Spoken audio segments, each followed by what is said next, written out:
ਕਰ ਜੋਰੀ। ਗੁਰੂ ਹਰਿ ਕ੍ਰਿਸ਼ਨ ਮਨਾਏ ਬਹੋਰੀ। ਗੁਰੂ ਤੇਗ ਬਹਾਦੁਰ ਪਰਮ ਕਿਰਪਾਲਾ। ਵਾਹਿਗੁਰੂ ਪਰਮ ਕਿਰਪਾਲਾ। ਸ਼੍ਰੀ ਗੁਰੂ ਗੋਬਿੰਦ ਸਿੰਘ ਬਿਸਾਲਾ। ਤਰੋਂ ਧਰਾ ਪਰ ਪੁੰਨ ਪੁੰਨ ਸੀਸਾ। ਪੁੰਨ ਪੁੰਨ ਸੀਸਾ। ਬੰਦੋਂ ਬਾਰ ਬਾਰ ਜਗਦੀਸ਼ਾ। ਜਿਸਮਹਿ ਅੰਮ੍ਰਿਤ ਗਿਆਨ ਹੈ ਮਾਣਕ ਭਗਤ ਬੈਰਾਗ। ਸ਼੍ਰੀ ਗੁਰੂ ਗ੍ਰੰਥ ਸਾਹਿਬ ਉਦਦ ਬੰਦੋਂ ਕਰ ਅਨੁਰਾਗ। ਏਕ ਓੰਕਾਰਾ ਸਤਿਗੁਰੂ ਤਿਹ ਪ੍ਰਸਾਦ ਸਚ ਹੋਏ। ਵਾਹਿਗੁਰੂ ਜੀ ਕੀ ਫਤਿਹ। ਬਿਘਨ ਬਿਨਾਸ਼ਨ ਸੋਇ। ਵਾਹਿਗੁਰੂ ਜੀ ਕੀ ਫਤਿਹ। ਬਿਘਨ ਬਿਨਾਸ਼ਨ ਸੋਇ। ਧੰਨ ਧੰਨ ਸੱਚੇ ਪਾਤਸ਼ਾਹ, ਗਰੀਬ ਨਵਾਜ, ਦੀਨ ਦੁਨੀਆ ਦੇ ਮਾਲਕ, ਚਵਰ ਛਤਰ ਤਖਤ ਦੇ ਮਾਲਕ, ਸਤਿਗੁਰੂ ਅੰਤਰਜਾਮੀ, ਸੁੱਖਾਂ ਦੇ ਸਾਗਰ, ਦੀਨ ਦਿਆਲ, ਕਿਰਪਾਲ, ਅੰਤਰਜਾਮੀ, ਪੂਰਨ ਪਾਰ ਬ੍ਰਹਮ ਪਰਮੇਸ਼ਰ, ਵਾਹਿਗੁਰੂ ਅਕਾਲ ਪੁਰਖ ਜੀ ਦੇ ਸਰਗੁਣ ਸਵਰੂਪ, ਧੰਨ ਧੰਨ ਸੱਚੇ ਪਾਤਸ਼ਾਹ, ਗਰੀਬ ਨਵਾਜ, ਧੰਨ ਧੰਨ ਸ਼੍ਰੀ ਗੁਰੂ ਗ੍ਰੰਥ ਸਾਹਿਬ ਜੀ ਮਹਾਰਾਜ।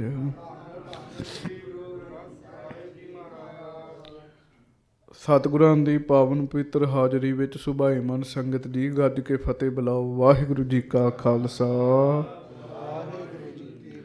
ਧੰਨ ਧੰਨ ਰਾਮਦਾਸ ਗੁਰ, ਜਿਨ ਸਿਰਿਆ ਤਿਨ ਸਵਾਰਿਆ।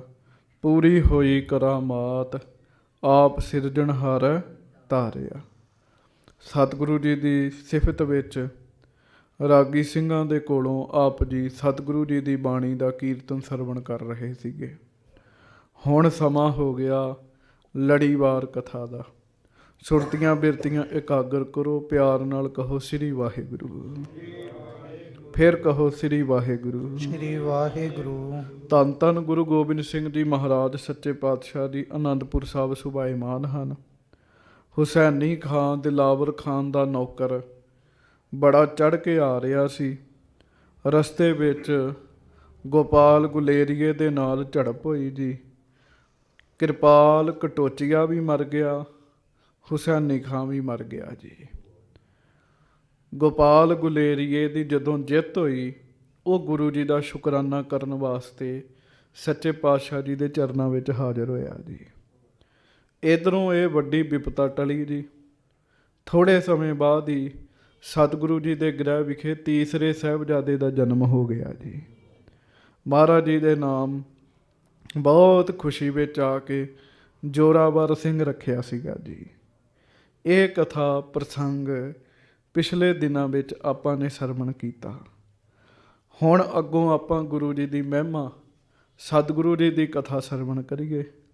ਕੋਈ ਰਸਨਾ ਵਾਂਝੀ ਨਾ ਰਹੇ। ਬੜੇ ਹੀ ਪਿਆਰ ਨਾਲ ਦੋਵੇਂ ਹੱਥ ਜੋੜ ਕੇ ਗੱਜ ਕੇ ਸਾਰੇ ਆਖੋ ਜੀ ਸਤਿਨਾਮ।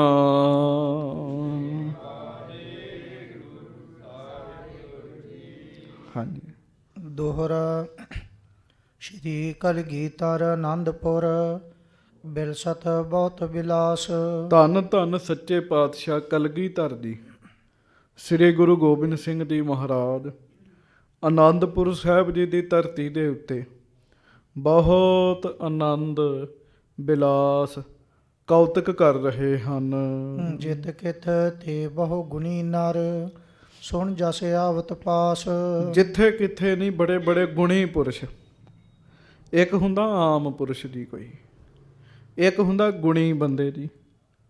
ਜਿਨ੍ਹਾਂ ਵਿੱਚ ਵਾਹਿਗੁਰੂ ਨੇ ਬੜੇ ਗੁਣ ਪਾਏ ਨੇ ਜੀ। ਉਹ ਗੁਣੀ ਪੁਰਸ਼ ਵੀ ਸਤਿਗੁਰੂ ਜੀ ਦਾ ਜਸ ਜਦੋਂ ਸੁਣਦੇ ਉਹਨਾਂ ਦਾ ਜੀ ਕਰਦਾ ਵੀ ਆਪਾਂ ਦਰਸ਼ਨ ਕਰੀਏ ਜਾ ਕੇ ਜੀ। ਬੜੇ ਬੜੇ ਗੁਣਵਾਨ ਪੁਰਸ਼ ਜਿਹੜੇ ਆ ਨਾ ਜੀ, ਉਹ ਸਤਿਗੁਰੂ ਜੀ ਦੇ ਦਰਸ਼ਨ ਕਰਨ ਲਈ ਆਨੰਦਪੁਰ ਸਾਹਿਬ ਵਿੱਚ ਆ ਰਹੇ ਹਨ। ਚੌਪਈ ਚੌਕੁੰਠਨ ਤੇ ਦੂਰ ਕੇ ਨੇਰੇ। ਚਾਰੇ ਕੁੰਟਾਂ ਤੋਂ, ਕੋਈ ਬਹੁਤ ਬਹੁਤ ਦੂਰੋਂ ਤੇ ਕਈ ਲਾਗਿਓਂ, ਹੋਏ ਕਿ ਸੋ ਗੁਣ ਵਿਖੇ ਵਡੇਰੇ। ਜਿਹਦੇ ਵਿੱਚ ਵੀ ਕੋਈ ਵਿਲੱਖਣ ਗੁਣ ਹੁੰਦਾ ਸੀ ਨਾ ਜੀ। ਗੁਣ ਵਾਹਿਗੁਰੂ ਦੀ ਦਾਤ ਹੈ ਜੀ। ਸਭ ਗੁਣ ਤੇਰੇ, ਸਭ ਗੁਣ ਤੇਰੇ। ਜਿੰਨੇ ਗੁਣ ਨੇ ਇਹ ਵਾਹਿਗੁਰੂ ਦੇ ਨੇ। ਸਾਧ ਸੰਗਤ ਜੀ ਆਖੋ ਸ੍ਰੀ ਵਾਹਿਗੁਰੂ। ਸ੍ਰੀ ਵਾਹਿਗੁਰੂ। ਕਥਾ ਕਰਨਾ ਗੁਣ ਹੈ, ਇਹ ਵਾਹਿਗੁਰੂ ਦਾ ਗੁਣ ਹੈ, ਜਿਹਨੂੰ ਮਰਜ਼ੀ ਦੇ ਦੇ ਜੀ। ਉਹ ਕੀਰਤਨ ਕਰਨਾ ਗੁਣ ਹੈ, ਵਾਹਿਗੁਰੂ ਦਾ ਗੁਣ ਹੈ, ਜਿਹਨੂੰ ਮਰਜ਼ੀ ਦੇ ਦੇ। ਸੁਣਨਾ ਗੁਣ ਹੈ, ਵਾਹਿਗੁਰੂ ਦਾ ਗੁਣ ਹੈ, ਜਿਹਨੂੰ ਮਰਜ਼ੀ ਦੇ ਦੇ ਜੀ। ਇਸ ਤਰੀਕੇ ਨਾਲ ਚਾਰੇ ਕੁੰਡਾਂ ਤੋਂ ਬੜੇ ਬੜੇ ਗੁਣੀ ਪੁਰਸ਼, ਜਿਨ੍ਹਾਂ ਦੇ ਵਿੱਚ ਵਿਸ਼ੇਸ਼ ਵਿਸ਼ੇਸ਼ ਗੁਣ ਸਨ। ਇੱਕ ਤੋਂ ਦਰਬ ਲਾਲਸਾ ਧਰੈ। ਇੱਕ ਤਾਂ ਉਹ ਇਸ ਕਰਕੇ ਗੁਰੂ ਜੀ ਦੇ ਚਰਨਾਂ ਵਿੱਚ ਆਉਂਦੇ ਵੀ ਮਹਾਰਾਜ ਗੁਣ ਦੀ ਕਦਰ ਕਰਦੇ ਹੈ, ਤੇ ਸਾਨੂੰ ਮਹਾਰਾਜ ਦੇ ਚਰਨਾਂ ਵਿੱਚ ਜਾ ਕੇ ਮਾਇਆ ਮਿਲੇਗੀ ਜੀ। ਹਾਂਜੀ। ਦੁਤੀਏ ਗੁਰਦਰਸ਼ਨ ਮੁੱਦ ਧਰੈ। ਦੂਜਾ ਉਹਨਾਂ ਨੂੰ ਇਹ ਹੁੰਦਾ ਸੀ ਵੀ ਇੱਕ ਤੇ ਮਾਇਆ ਮਿਲੇਗੀ ਤੇ ਦੂਜਾ ਸਤਿਗੁਰਾਂ ਦੇ ਦਰਸ਼ਨ ਕਰਾਂਗੇ। ਉਹ ਆਪਣੀ ਕਹਾਵਤ ਹੈ ਨਾ, ਨਾਲੇ ਪੁੰਨ ਨਾਲੇ ਫਲੀਆਂ। ਦਰਸ਼ਨ ਕਰਕੇ ਤੇ ਪੁੰਨ ਹੈ, ਤੇ ਮਾਇਆ ਜਿਹੜੀ ਉਹ ਫਲੀਆਂ ਨੇ ਜੀ। ਹਾਂਜੀ। ਪਾਵੈ ਸੋਜ ਪਸਾਰੈ ਜਸ ਕੋ। ਪਾਵਹਿ ਸੌਜ ਪਸਾਰ ਹੈ ਜਸ ਕੋ। ਉਹ ਫਿਰ ਗੁਰੂ ਸਾਹਿਬ ਦੇ ਚਰਨਾਂ ਵਿੱਚ ਆਉਂਦੇ ਜੀ। ਮਹਾਰਾਜ ਉਹਨਾਂ ਨੂੰ ਬੜਾ ਕੁਝ ਦਿੰਦੇ, ਗੁਰੂ ਗੋਬਿੰਦ ਸਿੰਘ ਜੀ। ਉਹ ਫਿਰ ਮਹਾਰਾਜ ਦਾ ਜਸ ਕਰਦੇ ਜੀ, ਸਿਫਤਾਂ ਕਰਦੇ। ਤਿਉ ਤਿਉ ਆਏ ਸੁਨਾਵੈ ਰਸ ਕੋ। ਬੜੇ ਪਿਆਰ ਵਿੱਚ ਆ ਕੇ ਨਾ ਜੀ ਉਹ ਫਿਰ ਮਹਾਰਾਜ ਦਾ ਜਸ ਦੱਸਦੇ ਜੀ। ਵੇਖੋ ਇੱਕ ਹੰਸਾ ਕਵੀ ਸੀਗਾ ਜੀ, ਕੋਈ ਨਹੀਂ ਪੁੱਛਦਾ। ਮਹਾਰਾਜ ਸੱਚੇ ਪਾਤਸ਼ਾਹ ਨੇ ਉਹਨੂੰ ਬੜੀ ਮਾਇਆ ਦਿੱਤੀ ਜੀ। ਉਹਦਾ ਨਾਮ ਹੰਸੇ ਤੋਂ ਹੰਸ ਰਾਮ ਰੱਖਿਆ ਜੀ। 18,000 ਸੋਨੇ ਦੀ ਮੋਹਰ ਉਸ ਕਵੀ ਨੂੰ ਦਿੱਤੀ ਸੀ ਸੱਚੇ ਪਾਤਸ਼ਾਹ ਜੀ ਨੇ ਜੀ। 18,000 ਸੋਨੇ ਦੀ ਮੋਹਰ ਦੀ।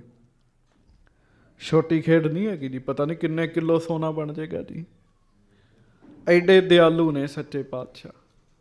ਗੁਣੀ ਪੁਰਸ਼ ਹੁੰਦੇ ਆ, ਸਤਿਗੁਰੂ ਜੀ ਉਹਨਾਂ ਨੂੰ ਮਾਇਆ ਦਿੰਦੇ ਆ, ਉਹ ਫਿਰ ਬਹੁਤਾ ਜਸ ਮਹਾਰਾਜ ਦਾ ਕਰਦੇ ਆ। ਹਾਂਜੀ। ਪੂਰਬ ਦੱਛਣ ਪੱਛਮ ਉੱਤਰ।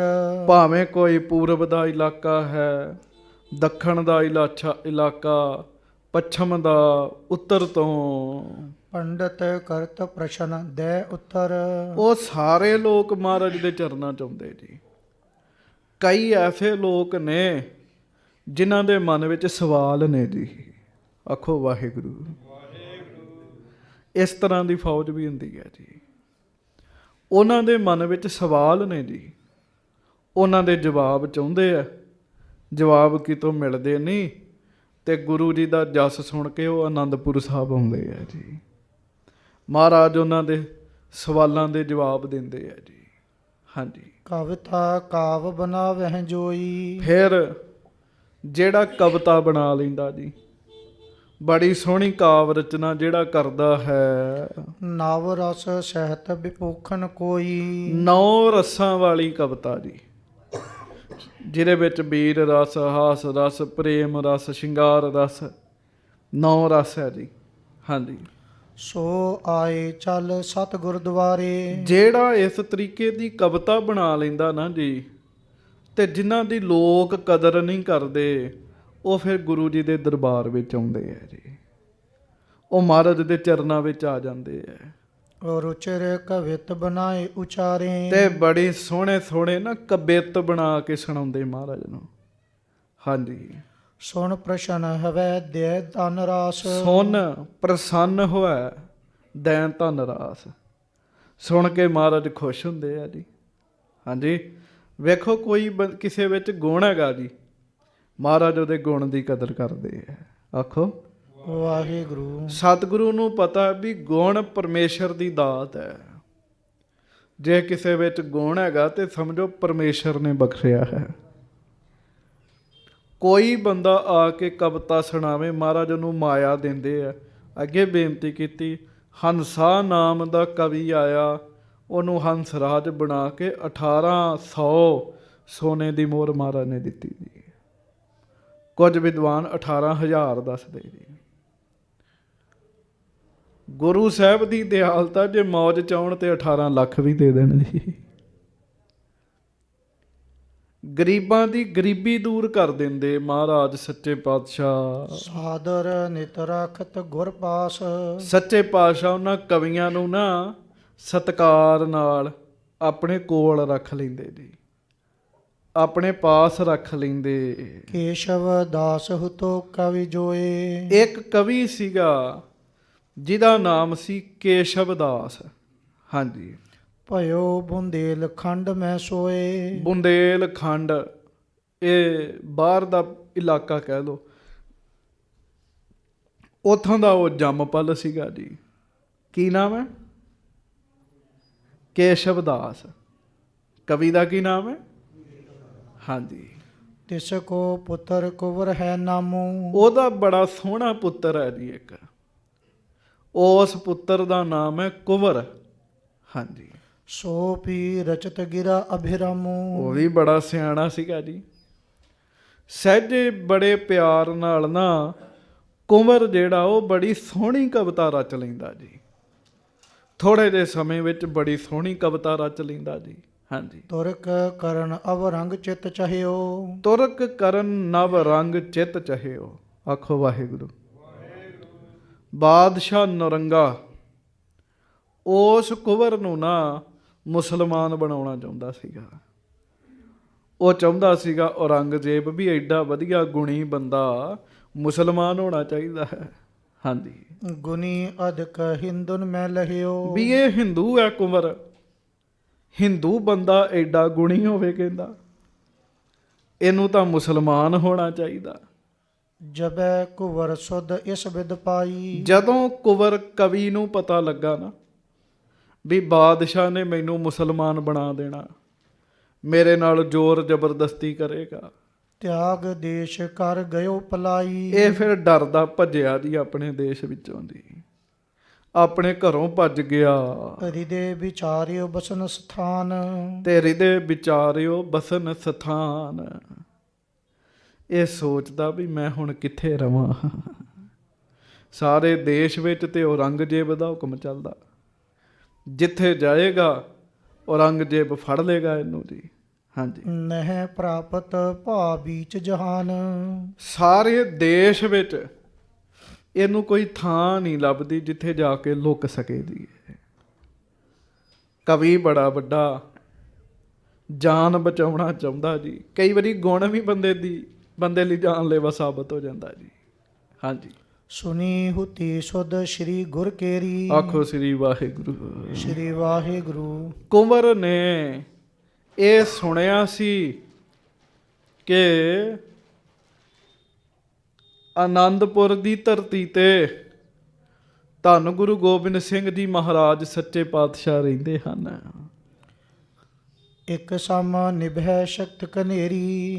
ਗੁਰੂ ਗੋਬਿੰਦ ਸਿੰਘ ਜੀ ਵਿੱਚ ਇੰਨੀ ਸ਼ਕਤੀ ਹੈ ਕਿ ਉਹ ਬਾਦਸ਼ਾਹ ਦਾ ਮੁਕਾਬਲਾ ਕਰ ਸਕਣ। ਬਾਕੀ ਸਾਰੇ ਬਾਦਸ਼ਾਹ ਦਾ ਡਰ ਮੰਨਦੇ ਆ। ਸਾਰੀ ਧਰਤੀ ਤੇ ਔਰੰਗਜ਼ੇਬ ਦਾ ਹੁਕਮ ਚੱਲਦਾ, ਜੇ ਨਹੀਂ ਚੱਲਦਾ ਤੇ ਆਨੰਦਪੁਰ ਨਹੀਂ ਚੱਲਦਾ। ਉਸ ਕਵੀ ਨੇ ਜਦੋਂ ਇਹ ਗੱਲ ਸੁਣੀ ਦੁਰ ਕਰ ਦੂਰ ਦੂਰ ਨਿਤ ਚੱਲ ਕਰ। ਤੇ ਲੁੱਕ ਲੁੱਕ ਕੇ ਨਾ ਦੂਰ ਦੂਰ ਦੀਆਂ ਮੰਜ਼ਲਾਂ ਤੈਅ ਕਰਦਾ, ਲੁਕਦਾ ਹੋਇਆ ਪਹੁੰਚਿਓ ਆਨ ਆਨੰਦਪੁਰ ਹਿਤ ਕਰ। ਉਹ ਫਿਰ ਕਵੀ ਆਪਣੀ ਜਾਨ ਬਚਾਉਣ ਵਾਸਤੇ, ਆਪਣਾ ਭਲਾ ਕਰਨ ਵਾਸਤੇ ਉਹ ਕਵੀ ਆਨੰਦਪੁਰ ਸਾਹਿਬ ਪਹੁੰਚਿਆ ਜੀ। ਹੈ ਹਿੰਦੂ ਸੀ, ਨਾਮ ਹੈ ਕੁੰਵਰ, ਇਹਦੇ ਪਿਤਾ ਦਾ ਨਾਮ ਹੈ ਕੇਸ਼ਵ ਦਾਸ। ਹਾਂਜੀ। ਰੁਚਿਰ ਕਵਿਤ ਕੇ ਤੁਕੇ ਕਰਕੇ ਮਿਲਿਓ ਗੁਰੂ ਸਨ ਤਬੈ ਉਚਰ ਕੇ। ਇਹਨੇ ਫਿਰ ਮਹਾਰਾਜ ਦੀ ਮਹਿਮਾ ਵਿੱਚ ਕਵਿਤਾ ਲਿਖੀ ਦੀ ਇੱਕ ਜੀ, ਵੀ ਸਾਰੇ ਜੱਗ ਵਿੱਚ ਬਾਦਸ਼ਾਹ ਦਾ ਹੁਕਮ ਚੱਲਦਾ, ਜੇ ਕਿਸੇ ਤੇ ਨਹੀਂ ਚੱਲਦਾ, ਕਲਗੀਆਂ ਵਾਲੇ ਤੇ ਨਹੀਂ ਚੱਲਦਾ। ਇਹਨੇ ਮਹਾਰਾਜ ਦੀ ਸਿਫਤ ਲਿਖੀ ਦੀ, ਸਿਫਤ ਇੱਕ ਕਵਿਤਾ ਵਿੱਚ ਲਿਖੀ ਦੀ, ਤੇ ਸਤਿਗੁਰੂ ਜੀ ਦੇ ਸਾਹਮਣੇ ਹੋ ਕੇ ਨਾ ਇਹਨੇ ਫਿਰ ਉਹ ਕਵਿਤਾ ਮਹਾਰਾਜ ਨੂੰ ਸੁਣਾਈ ਦੀ। ਹਾਂਜੀ, ਬਿਨਾ ਆਸ ਦੇ ਗਇਓ ਅਲੰਬ। ਕਹਿਣ ਲੱਗਾ ਮਹਾਰਾਜ ਮੈਨੂੰ ਕੋਈ ਆਸਰਾ ਨਹੀਂ ਹੈ ਇਸ ਸਮੇਂ, ਜਗਤ ਗੁਰੂ ਗੁਣ ਧਰੋ ਕਦੰਬ। ਬਸ ਤੁਹਾਡਾ ਆਸਰਾ ਹੈ, ਮੈਂ ਤੁਹਾਡੀ ਸ਼ਰਨ ਵਿੱਚ ਆਇਆ, ਤੁਸੀਂ ਜਗਤ ਦੇ ਗੁਰੂ ਹੋ, ਕਿਰਪਾ ਕਰਕੇ ਸੱਚੇ ਪਾਤਸ਼ਾਹ ਮੇਰੇ ਤੇ ਮਿਹਰ ਕਰ ਦਿਓ। ਜਗਤ ਗੁਰੂ ਗੁਣ ਧਰੋ ਕਦੰਬ। ਹਾਂਜੀ, ਸੁਨਾ ਨਿਥਾਵਨ ਕੀ ਤੁਮ ਥਾਨ। ਮੈਂ ਸੁਣਿਆ ਜਿਨ੍ਹਾਂ ਦੀ ਥਾਂ ਕਿਤੇ ਨਹੀਂ ਹੈਗੀ, ਉਹਨਾਂ ਦੀ ਥਾਂ ਆਨੰਦਪੁਰ ਵਿੱਚ ਹੈ। ਜਿਨ੍ਹਾਂ ਦਾ ਕੋਈ ਮਾਣ ਨਹੀਂ ਹੈ, ਉਹਨਾਂ ਦਾ ਮਾਣ ਆਨੰਦਪੁਰ ਵਿੱਚ ਹੈ। ਤੁਮ ਹੋ ਨਿਥਾਵਨ ਥਾਨ। ਅਰਦਾਸ ਵਿੱਚ ਆਪਾਂ ਪੜ੍ਹਦੇ ਤੇ ਬੜੀ ਵਾਰੀਆਂ, ਹੇ ਨਿਮਾਣਿਆਂ ਦੇ ਮਾਣ, ਨਿਤਾਣਿਆਂ ਦੇ ਤਾਣ, ਨਿਉਟਿਆਂ ਦੀ ਓਟ, ਨਿਆਸਰਿਆਂ ਦੇ ਆਸਰੇ। ਗੁਰਮੁਖੋ ਇਹਨੂੰ ਮੰਨਣਾ ਵੀ ਹੈਗਾ ਜੀ। ਕਹਿੰਦਾ ਮਹਾਰਾਜ ਮੇਰੀ ਕੋਈ ਥਾਂ ਨਹੀਂ ਹੈਗੀ, ਪਰ ਮੈਨੂੰ ਤੁਸੀਂ ਲੱਭ ਗਏ ਤੇ ਸਮਝੋ ਮੈਨੂੰ ਥਾਂ ਲੱਭ ਗਈ ਹੈ। ਹਾਂਜੀ, ਸਦਾ ਨਿਮਾਨਣ ਕੇ ਬੜ ਮਾਨ। ਆਪ ਜੀ ਨਿਮਾਣਿਆਂ ਦੇ ਵੱਡੇ ਮਾਣ ਹੋ। ਵੇਖੋ ਨਾ ਜੀ, ਜਿਹਦਾ ਮਾਣ ਹੀ ਕੋਈ ਨਹੀਂ, ਜਿਹਨੂੰ ਪੁੱਛਦਾ ਕੋਈ ਨਹੀਂ, ਉਹਦੀ ਇੱਜ਼ਤ ਬਣਾ ਦੇਣੀ ਜੀ। ਇਹ ਸਤਿਗੁਰੂ ਜੀ ਦਾ ਕੰਮ ਹੈ। ਕੀੜਾ ਥਾਪ ਦੇ ਪਾਤਸ਼ਾਹੀ। ਹਾਂਜੀ, ਆਹੋ ਨਿਤਾਨਣ ਕੇ ਤੁਮ ਤਰਾਨ। ਹੇ ਸੱਚੇ ਪਾਤਸ਼ਾਹ, ਜਿਨ੍ਹਾਂ ਦਾ ਬਲ ਕੋਈ ਨਹੀਂ, ਤਾਕਤ ਕੋਈ ਨਹੀਂ, ਸਤਿਗੁਰੂ ਉਹਨਾਂ ਦੀ ਤਾਕਤ ਤੁਸੀਂ ਹੋ। ਹਾਂਜੀ, ਅਸ ਸ਼ੋਭਾ ਕੋ ਕਥੈ ਜਹਾਨ। ਲੋਕ ਇਹ ਜਸ ਦੱਸਦੇ ਆ, ਹੱਥ ਜੋੜਿਓ, ਆਖੋ ਨਿਮਾਣਿਆਂ ਦੇ ਮਾਣ ਗੁਰੂ ਗੋਬਿੰਦ ਸਿੰਘ, ਨਿਤਾਣਿਆਂ ਦੇ ਤਾਣ ਗੁਰੂ ਗੋਬਿੰਦ ਸਿੰਘ, ਨਿਆਸਰਿਆਂ ਦੇ ਆਸਰੇ ਗੁਰੂ ਗੋਬਿੰਦ ਸਿੰਘ, ਤੇ ਨਿਥਾਵਿਆਂ ਦੀ ਥਾਂ ਗੁਰੂ ਗੋਬਿੰਦ ਸਿੰਘ। ਉਹ ਕਹਿੰਦਾ ਮਹਾਰਾਜ ਮੈਂ ਦੁਨੀਆ 'ਚ ਸੁਣਿਆ ਸਿਫਤਾਂ ਤੁਹਾਡੀਆਂ। ਹਾਂਜੀ, ਸੁਣ ਸ਼੍ਰੀ ਪ੍ਰਭ ਸਾਦਰ ਬੈਠਾਇਓ। ਜਦੋਂ ਉਹਨੇ ਆ ਕੇ ਇੰਜ ਬੇਨਤੀ ਕੀਤੀ ਨਾ ਮਹਾਰਾਜ ਨੂੰ, ਉੱਚੀ ਬੋਲਿਆ, ਸਤਿਗੁਰੂ ਮੇਰੇ ਮਾਣ ਤੁਸੀਂ ਹੋ, ਮੇਰੇ ਤਾਣ ਤੁਸੀਂ ਹੋ, ਮੇਰਾ ਆਸਰਾ ਆਪ ਜੀ ਹੋ, ਮੇਰੀ ਥਾਂ ਆਪ ਜੀ ਹੋ। ਜਦੋਂ ਉਹਨੇ ਭਰੀ ਸਭਾ ਵਿੱਚ ਬੋਲ ਕੇ ਕਿਹਾ, ਗਰੀਬ ਨਵਾਜ ਗੁਰੂ ਗੋਬਿੰਦ ਸਿੰਘ ਜੀ ਨੇ ਉਹਨੂੰ ਆਪਣੇ ਲਾਗੇ ਬਿਠਾਇਆ। ਆਪ ਮਹਾਰਾਜ ਕਹਿੰਦੇ ਬੜੀ ਵੱਡੀ ਗੱਲ 'ਚ ਜਿਹਨੂੰ ਮਹਾਰਾਜ ਆਪਣੇ ਲਾਗੇ ਬਿਠਾਉਣ ਨਾ ਜੀ, ਸਮਝੋ ਸੱਚਖੰਡ ਵਿੱਚ ਬਹਿ ਗਿਆ ਜੀ ਉਹ ਜੀ। ਸਤਿਗੁਰਾਂ ਨੇ ਉਹਨੂੰ ਆਪਣੇ ਲਾਗੇ ਬਿਠਾਇਆ। ਨਿਜ ਪ੍ਰਸੰਗ ਤਬ ਵਿਪਰ ਸੁਨਾਇਓ। ਮਹਾਰਾਜ ਕਹਿਣ ਲੱਗੇ ਦੱਸ ਕੀ ਦੁੱਖ ਹੈ ਤੈਨੂੰ। ਉਸ ਬ੍ਰਾਹਮਣ ਨੇ ਫਿਰ ਸਾਰੀ ਗੱਲ ਬੋਲ ਕੇ ਆਪਣਾ ਦੁੱਖ ਸਤਿਗੁਰੂ ਜੀ ਨੂੰ ਸੁਣਾਇਆ। ਤੁਰਕ ਤੇਜ ਤੇ ਬਿਨ ਬਲ ਹਿੰਦੂ। ਕਹਿੰਦਾ ਸੱਚੇ ਪਾਤਸ਼ਾਹ ਮਹਾਰਾਜ ਮੇਰੇ ਕੋ ਕਵਿਤਾ ਦਾ ਗੁਣ ਹੈ ਤੇ ਔਰੰਗਜ਼ੇਬ ਦਾ ਹੁਕਮ ਚੱਲਦਾ ਹੈ। ਹਾਂਜੀ, ਧਰਮ ਵਿਨਾਸ਼ਤ ਮੇਲਤ ਬ੍ਰਿੰਦੂ। ਮਹਾਰਾਜ ਉਹਨੇ ਅੱਗੇ ਬਣਿਆਂ ਦਾ ਧਰਮ ਨਾਸ ਕੀਤਾ। ਹਾਂਜੀ, ਮਹਾ ਤਰਾਸ ਤੇ ਮੈਂ ਚੱਲ ਆਇਓ। ਮੈਨੂੰ ਵੀ ਉਹਦਾ ਹੁਕਮ ਪਹੁੰਚਿਆ ਸੀ ਵੀ ਤੂੰ ਮੁਸਲਮਾਨ ਬਣੇਗਾ ਤੇ ਜਿਉਂਦਾ ਰਹੇਗਾ। ਹੁਣ ਮਹਾਰਾਜ ਮੈਂ ਡਰ ਗਿਆ, ਡਰਦਾ ਕਿੱਥੇ ਜਾਵਾਂ। ਗੁਰਮੁਖੋ ਸਾਨੂੰ ਵੀ ਪਤਾ ਨਹੀਂ, ਦੁੱਖਾਂ ਤੋਂ ਡਰ ਲੱਗਦਾ, ਰੋਗਾਂ ਤੋਂ ਡਰ ਲੱਗਦਾ, ਹਾਰ ਹੰਬ ਕੇ ਇੱਥੇ ਹੀ ਆਉਣਾ ਪੈਣਾ ਜੀ। ਕਹਿੰਦਾ ਮਹਾਰਾਜ ਦੱਸੋ ਮੈਂ ਕਿੱਥੇ ਜਾਵਾਂ। ਹਾਂਜੀ, ਚਾਹਤ ਆਪਣੋ ਧਰਮ ਬਚਾਇਓ। ਮੈਂ ਚਾਹੁੰਦਾ ਆ ਮੇਰਾ ਧਰਮ ਬਚਿਆ ਰਵੇ। ਹਾਂਜੀ, ਸੁਣ ਸ਼੍ਰੀ ਸਤਿਗੁਰ ਧੀਰਜ ਦੀਨਾ। ਉਹਨੂੰ ਹੌਸਲਾ ਨਹੀਂ ਸੀਗਾ ਸਾਧ ਸੰਗਤ ਜੀ, ਘਬਰਾਇਆ ਹੋਇਆ ਸੀ ਨਾ ਜੀ, ਪਤਾ ਨਹੀਂ ਕੀ ਬਣੇਗਾ। ਮਹਾਰਾਜ ਸੱਚੇ ਪਾਤਸ਼ਾਹ ਨੇ ਨਾ ਉਹਨੂੰ ਧੀਰਜ ਦਿੱਤਾ ਜੀ, ਤੇ ਧੀਰਜ ਦਾ ਤਰੀਕਾ ਵੇਖੋ ਮਹਾਰਾਜ ਦਾ ਜੀ, ਹੌਸਲਾ ਦਿੱਤਾ ਜੀ ਉਹਨੂੰ। ਹਾਂਜੀ, ਰੋਜ਼ ਰਜਤਪਣ ਪੰਚ ਸੌਕੀਨਾ। ਮਹਾਰਾਜ ਕਹਿਣ ਲੱਗੇ ਪਹਿਲਾਂ ਤਾਂ ਇਹ ਨਾ ਸੋਚੀ ਤੂੰ ਗਰੀਬ ਹੈ, ਤੂੰ ਗਰੀਬ ਨਹੀਂ ਹੈਗਾ। ਹਰ ਰੋਜ਼ 5 ਰੁਪਈਏ ਤੈਨੂੰ ਮਿਲਿਆ ਕਰਨਗੇ। ਉਰੋਂ ਚਾਂਦੀ ਦੇ ਸਿੱਕੇ ਹੁੰਦੇ ਸੀ ਰੁਪਈਏ ਜੀ।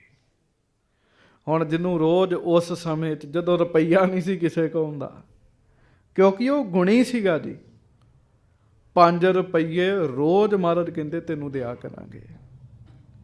ਜਦੋਂ ਜੇਬ 'ਚ ਪੈਸੇ ਆ ਜਾਣ ਨਾ ਜੀ, ਅੱਧੀ ਚਿੰਤਾ ਤਾਂ ਵੈਸੇ ਬੰਦੇ ਦੀ ਦੂਰ ਹੋ ਜਾਂਦੀ ਜੀ, ਜੇਬ 'ਚ ਮਾਇਆ ਹੋਵੇ ਸਹੀ ਬੰਦੇ ਤੇ।